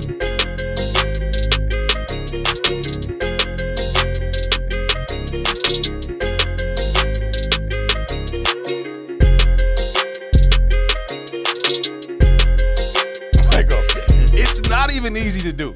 Like it's really, really hard to be off beat. Like I can't hear the thing and then try to figure out how to clap in between the beat. Man, you was raised over east. That Bolingbrook. It's a different rhythm. Please believe me, they moved to a different beat. Bolingbrook rhythm hit different. You know what? We laughing at this shit, but when we was watching the fight the other day and YG came out, I said you could tell when people are from different regions of the world because they legitimately moved to a different rhythm. They do. YG and them black shit, but that West Coast rhythm is some different shit. Man, I've said when we were talking about that, I'm like, man, I don't care how serious they are or how good they are at crip walking. When I see it, I laugh every time. It's hilarious every single time I see it. But in now that somebody culture, might be it's like, dope. this footworking shit is weird as hell. I don't know what the fuck this footworking shit is, but it looks stupid as fuck to me. To me, I'm supposed to be going crazy. You know what I'm saying? Different rhythm. But at the same time, people say the same shit about us in house music day. Yeah, You know what I mean? house Just music and different footworking or even stepping and all that So shit. you could imagine like what the Bolingbrook rhythm is. Oh my God. It's like Carlton off. You walking Prince of Bel-Air. Walking to that prom, and it was Maze. Motherfuckers is Maze. Maze is motherfuckers. Jesus Christ. I got to see Salute Chanel to Bolingbrook, though, man. Shout out to all the northern and western suburbs. Yeah, man. Hey, man, when I was in high school, there was a dude named Cal Williams. He played linebacker at Bolingbrook. This dude was a monster, okay? An absolute monster. All-American dude. Went to Oklahoma to play linebacker. Got into some shit down there. It got fucked up down there. But he was a beast. And the first thing I said, he had this highlight tape. And his highlight tape would come on, and it was just like real, real quiet. You can see it was like in the stands of a football game, but it was real, real quiet. You can just kind of hear like background noise. And then you see the ball get kicked off. Boom. Ball go in the air. Still real quiet. This dude come under it to catch it. And then this other dude who's like twice his size comes, boom, knock this nigga about 10 yards out of bounds. And then the screen just flashed, Bone Crusher, Bone Crusher, Bone Crusher, Bone Crusher, because that's what the nickname they started giving this dude, Cal Williams, at the time. This dude was a problem. I said, listen, whatever happens, whatever needs to happen so we don't play them in the playoffs, make that happen. I knew we wouldn't never play them in the regular season, but state playoffs, please don't let him be on the other side while I got the ball. I don't want no smoke. A lot of my college homies came from out there in those northern suburbs, though. So I was even asking Maze the other day, like, what's up with Bonzi High School? Because that's my only reference point. Like them, I don't really know. I've never really been there. I think I've been to Schaumburg maybe once in my lifetime. But there's no reason to go to a northern suburb. Or a western suburb, for that matter. Because black people wasn't really in them places. They was in the south suburbs. Yeah. Other than that, it's the same thing you say about any other place. Like, same thing I say about, like, if you don't got a reason to come over east, you don't come east to Stony. For what? You ain't got no reason to be over there. I ain't had no reason to go to Schaumburg. Yeah. Right? What's out there? Yeah, no, I'm cool. It's a no for me, dog. It's a no for me, dog. That is what it is. Listen, y'all, jerk, chicken, rib tips, turkey tips, and more can all be ordered online or by phone from the Woodline, located at 1200 East 79th Street. The Woodline on Chicago's South Side is where food, culture, and making an impact intersect. What's in it for the Black People Media is proud to support the Woodline, an innovative economic center for the entire family. Experience their igloo dining or host your socially distant event and more. Visit them online at www.thewoodline1200.com. www.thewoodline1200.com. Shout out to the Woodline. Shout out to Donnell, his whole staff over there, man. They do a phenomenal, phenomenal job. They was out on Thanksgiving handing out, I think they gave like 100 meals away, turkeys and Cornish hens and chickens and all kind of shit. They was out there handling business. So shout out to the Woodline and I think they call it the Sandwich Ministry.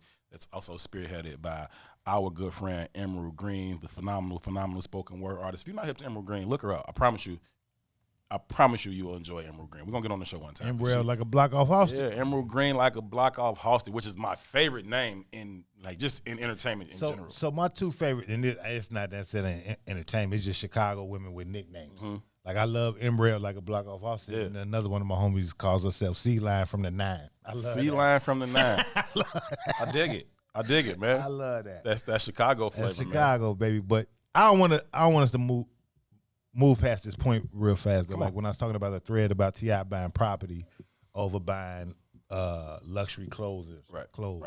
And the sister who was in this comment thread with all the data, and then there being all this pushback. And what I saw is that after a while, the entirety of the group began to gang up on her. She became ignorant. She became stupid. She became, she's the only motherfucker in the entirety of the thread with data.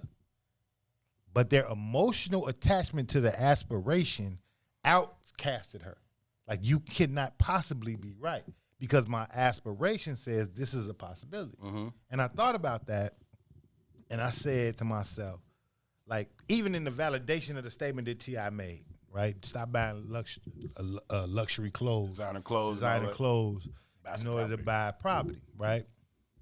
And I don't know what the Atlanta experience is at this point because, the 2 times that I've been in Atlanta, I know that shit is like a... While he has on a Gucci bandana and belt. And yeah, it's a freak show. Some different shit. Everybody's down there pretending to be something that they not necessarily are. 'Tis the truth. But I thought about it just from the standpoint of just the Chicago daily experience. And I wonder how many black people in their daily experience, wherever their daily experience takes them, how many people do you see in designer clothes? Specifically black people. And if you do see them in designer clothes, authentic designer clothes. Because I ain't talking about the shorties with the Gucci belt that they buying at the swap meet that everybody knows is from the swap meet. Where have you seen these people? Because I know people who sell designer clothes out of the goddamn beauty salon. That's not designer clothes. They're designer replicas, right? But I just want us to start thinking about shit like, where are you seeing this? Okay, I get that piece, but I think in this context, they're one and the same. Okay. Right? So I think the authenticity of the clothes doesn't matter in this particular context because it's about the aspiration. But it does matter. And I'm going to say why it matters. Because they got the money to do it? Attached to it is what he's defining the statement around, right? So if I got a pair of red bottoms that I bought from Shay Shay's on 47th for $100 versus what they cost in the designer store that we assume, it's a different conversation. But if I bought the fake red bottoms for $50, when I have $5,000, what am I about to buy? Say that one more time. If I buy the fake red bottoms for $50, when I got $5,000, what am I going to buy then? The real red bottoms. Yeah, but that's kind of the point. My mindset is $5,000. The mindset is fucked up. I'm not challenging that. But the point that the sister was making is that you can't address this conversation about mindset when the opportunity to do such isn't even there. And that's what her data was based in. Okay. Mindset or not, we not in this position to play this game. Okay. You know what I mean? So even when we think about it, like, I got cousins that sell every name brand sneaker you want to fucking buy. You can get it right out the trunk. You understand me? So, and I know he has a large clientele. He's surviving off of this shit. You know what I mean? They're not going to Louis Vuitton. They're not going to Gucci. They're going to Dub. That's my cousin. And Dub is pulling this shit up out. It's high-end bootleg shit. Yeah. You know what I mean? Yeah. And he's not getting Gucci prices for this shit. Yeah. You know what I mean? Now, granted, the mindset is still warped. I'm not For sure. confusing this shit, right? But those people there are not in a position to buy property. Yeah. Nah, motherfuckers. If 60% of us in dual income earning households is making less than 50 stacks, what America you living in? Yeah. You understand what I'm saying? Like, this is an undercast. This is a caste system where we don't have options. Not a real thing. Most black people, in fact, almost no black people, relative, like with the numbers, almost no black people are buying $1,000 shirts. Almost none. Right. Right? Maybe like, the people in T.I.'s network. Yeah. But that's all 10 of y'all who all made a rap album that went platinum. Right. Right. You get beyond that scope. Nobody else is buying $1,000 $1,000 shirts, man.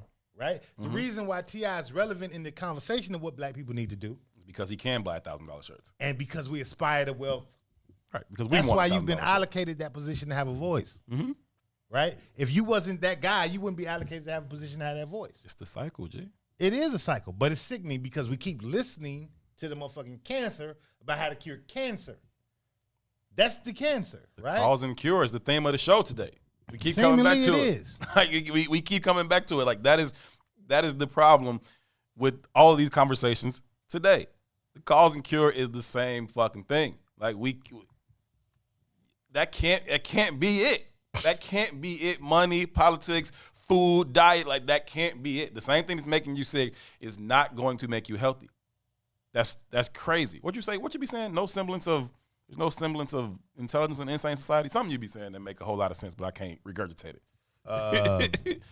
It's no sign of sanity to fully assimilate into an insane society. Right. And everybody's insane, and we all trying to fit into the insane box instead of trying to correct the goddamn box. Not only are we not trying to correct it, but when somebody else speaks against it, are you insane? But you the motherfucker with a problem. But that's okay. Like, we got to start finding value in being considered insane. Yeah, and right. Like, we got to find that value there. Right.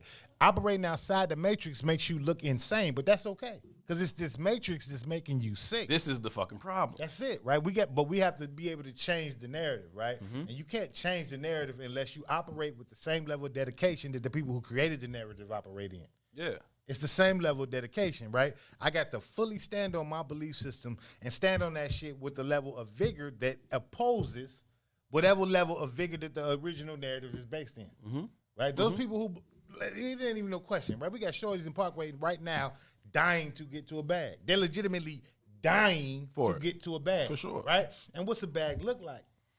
Small. Right? Relatively it looks like speaking. gold chains for me and my people. That's it. and a vehicle for me and my people. It's not really based on anything further than that. Even in our understanding the capital, right?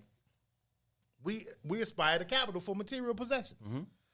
People who really play the capital game aspire to capital to create more capital. It's a fucking tool. It's like a wrench. We think it's a goal. It's not a goal for people who really operate within capital. It's not a goal. It's a tool. We see it as a goal, which speaks to how far removed we are from the real conversation of capital. Right? I just said when we were shorties, making you being a millionaire validated those kind of conversations we would have on the block. Right. When I become a millionaire, Right. once I become a millionaire, like, That was the goal. everybody had that goddamn conversation. That was the goal, $1 million. Right? 20 years later, it's when I become a billionaire. Do we understand the motherfucking jump from 1 million to 1 billion? No, we don't. No, we don't. We don't. It's hard for us to quantify that. But it's the aspiration. It's the same reason you see cats walking. I was gonna say young dudes, but I see old dudes doing it too. Walking around fucking hood with these big gaudy ass pieces of fake jewelry on. And it's like, bro, if you had any real concept of what that would be if it were a real piece of jewelry, you wouldn't even be trying to convince nobody that it's a real thing over here. But even beyond that, right? Do we know how motherfuckers get diamonds out of Africa? They put, this is true shit. They tie soup cans around children's necks and the motherfuckers crawl in their hands and feet, and diamonds are so abundant that the shit just falls into the goddamn soup can. The only value to that shit is how it is cut. It is a fucking old rock. The only reason there's a value attached to it is because somebody, somewhere, decided I could put value on this shit. And the rest of the world said, you know what? Yeah, fuck it. Why not? Right? And there's so much value attached to that shit that they've taken lives over that shit. In Africa, that they cut off children's limbs for that shit. But the abundance in Sierra Leone, this is true shit. Campbell soup can tied on your neck like you're a motherfucking dog.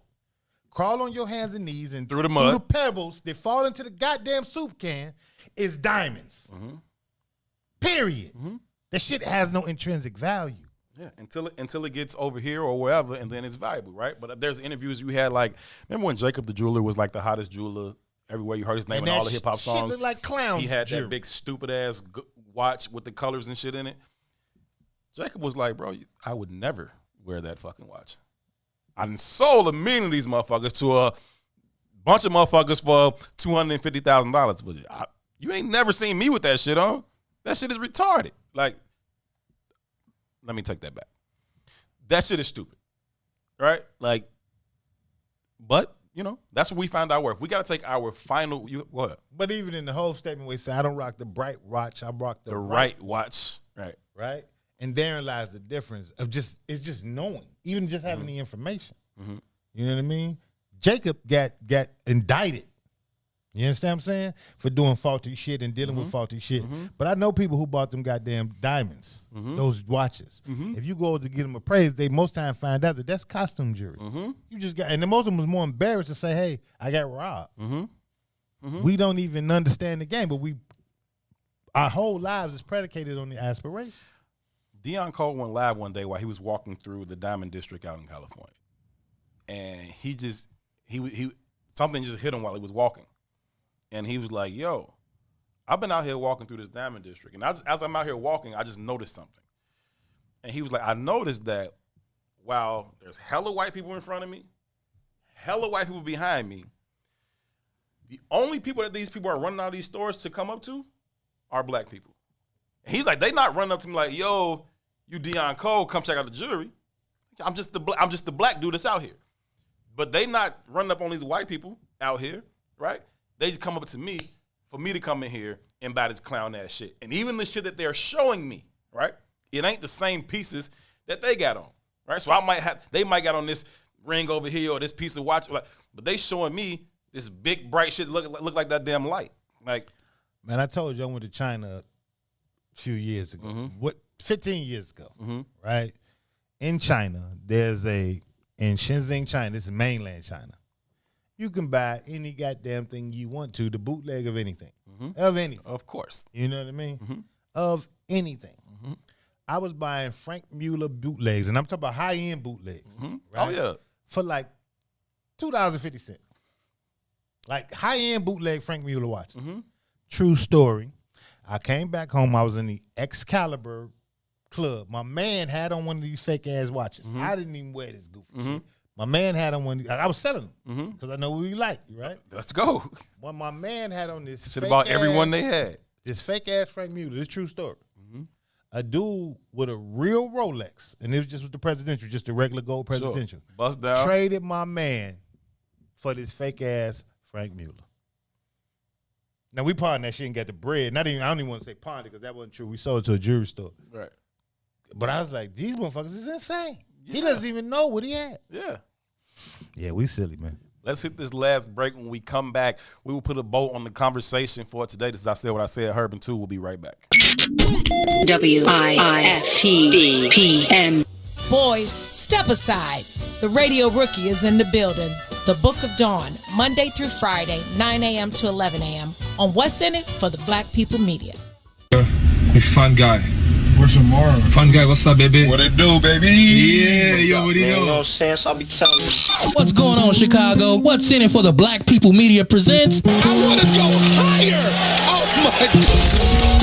Call your sons, call your daughters, call your friends, call your neighbors. The Big Tuesdays and Thursdays, 1 p.m. to 3 p.m. with Eugene McIntosh and Terrence Tomlin. We got what you need right here on What's In It for the Black People Media. What's up, good people? Make sure you ascend into Muwakil's world every Monday, Wednesday, and Friday, 11 a.m. to 1 p.m. with Salim Muwakil, a.k.a. the Black Forrest Gump, right here on What's In It for the Black People Media. WIFTBP, media's just for you and me. WIFTBP, media's just for you and me.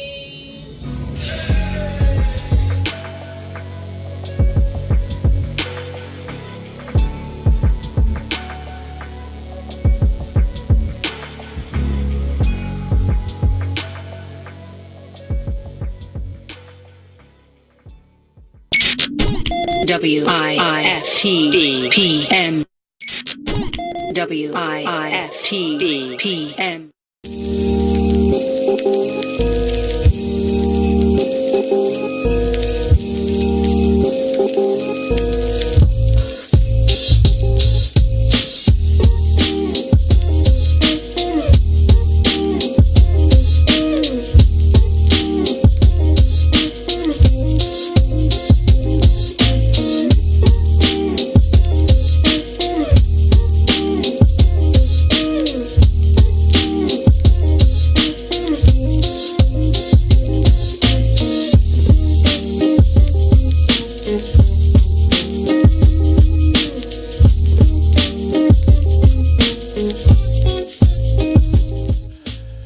Esco was definitely in the Christmas spirit around this joint. I saw all the Christmas stockings out there in the green room. Slowly. I dig it. I'm bringing everything very slowly. Yeah. You brought all that stuff in here? It got to be you or Don. Don, I figured as much. Yeah, like it got to be you or Don trying to hang some doggone Christmas stockings up with everybody's initials on them. It's cute though. Tucson was like, "What's that?" I said 2-day Christmas stockings. What's them big ass socks for? What's that? 2 Christmas stockings, like you like put them on the fireplace or some shit. What's that? Like, God, what do you do that? Dang it, too. I really meant, what are they for?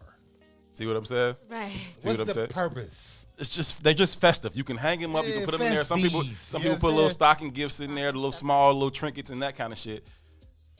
Yeah, I told you a long time ago in my house, we did that illogical. Yeah, we don't celebrate Christmas holiday in my house either. Not like that. Like I'll buy the shorties in my life like some books or some shit like that. But all this idea of like I got to enter the new year half broke because I didn't spend astronomical amounts of money for this fucking Christmas just so I could tell my kid that Santa Claus brought it down the chimney. Yeah, I don't invest in shit like that. Fuck out of here. I'm not rocking with that. Yeah, I can't. Even if you do celebrate Christmas, stop telling your kids that Santa Claus brought that shit.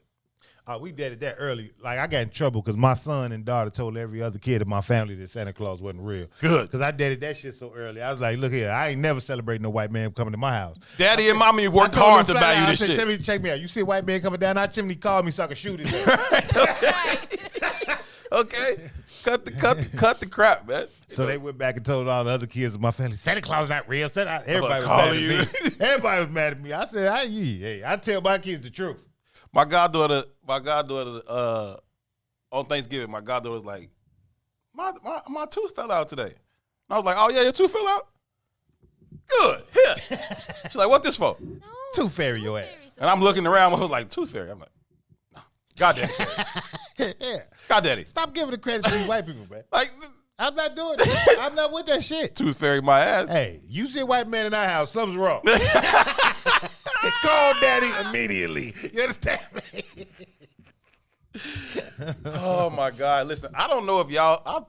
I hope y'all have as much fun at I Said What I Said as I do. 'Cause I have a blast hanging out with y'all, and now that we do it every day, I have a blast every day. But it is a whole lot of fun. When I saw Tu Saturday night again, Tu said, "Man, look, I was trying to see your ass more than I see my motherfucking family. What the fuck is this about?" And I was like, damn. And so I started to think about it in my own head. Like yesterday, I was like, damn, do see Tu a lot. And not only do I see you, right? Like I see you for like at least 15 hours, and then it was at least a half hour before the show, at least a half hour. So like 20 hours a week, I see you. And we're not just seeing each other, we're talking to each other. I ain't never talked to nobody for 20 hours in the motherfucking week. Not my wife, not my mom. I ain't never talked to a motherfucker for 20 hours every single week for a year at a time. That's some different ass shit right there. It is, man. Yeah, like that's that's also why we get this chemistry we get, right? It's how we rock, right? Yeah, it's how you build a great team. Yeah, it's absolutely cracking. And we talked to y'all last week. We spend 20 hours a week with y'all last too. Like, so it's like it's a really like a big ass family. Like some of y'all I've met before and I've seen. Some of y'all I've been talking to for a year, and we probably be strangers on the street. Like, that's real. Shit. Was that her? Was that? Oh shit, my bad.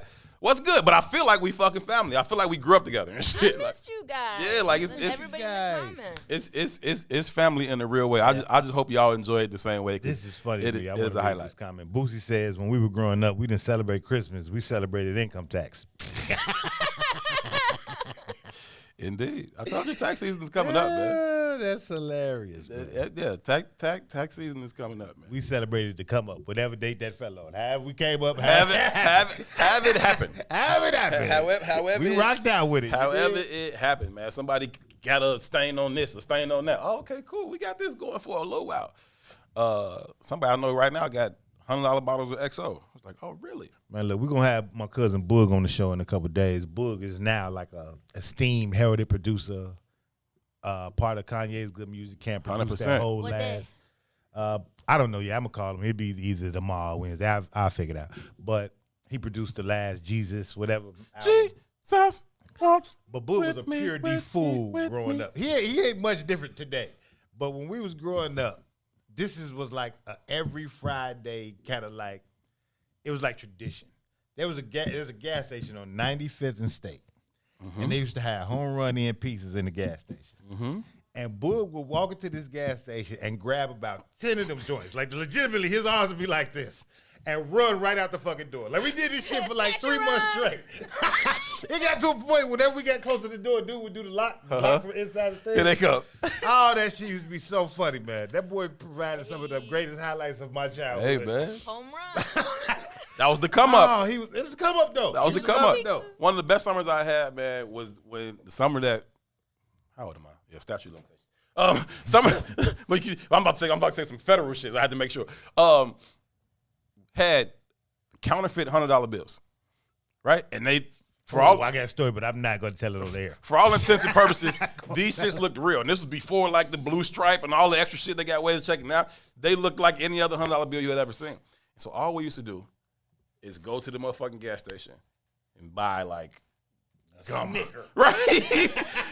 Can I get a gum? Can I get some spearmint? That'll be 25 cents. $100. What? $99.75 for change. But see, we used to do that shit the whole summer, nigga. We was cashing the fuck out, but all we was doing was dumb shit. We laughing at this, right? But this is the reality of black life, mm-hmm. right? again, we're laughing at this. Come up to come up, stain to stain, survival to survival. Absolutely, this is how survival looks when you're in the caste system. This is what this shit looks like. That's real, right? And we glamorize that shit, or we criminalize it, or whichever perspective you coming from. Call it whatever you want. It's just survival. Call it whatever you want. It's just survival. So earlier, I don't remember who it was, but the brother asked for like, give us solutions, right? And I know it's almost 6 o'clock. We got 1 minute left, and I'm gonna go back to the Neely Fuller quote, right? Until you fully understand white supremacy, everything you think you understand will only confuse you. Now I'm gonna go to Uncle Walter's quote, and Uncle Walter's quote is, "We need a zero grade reliance," right? Which basically means whatever it is, the status quo, we need to deny that shit. We need to operate in opposition of it. Motherfuckers say, don't spit on the street. It becomes your duty to spit on the street. Period, right? If this entirety of this system is set up on our backs, based in our oppression, then everything that this system tells you, you must operate in opposition of. Period. There it is, people. We will leave it right there. We will be back here with you guys tomorrow at 3 p.m. Make sure y'all get up early with the Maze Jackson Show. Stick around for the Book of Dawn.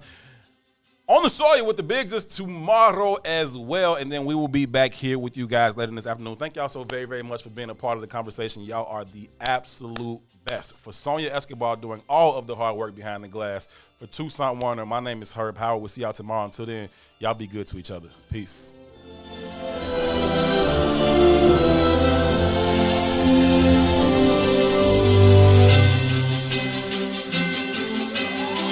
I forget to say that all day. Say what? What do you want to say? Pill coming out. It's like the Yoni Pop.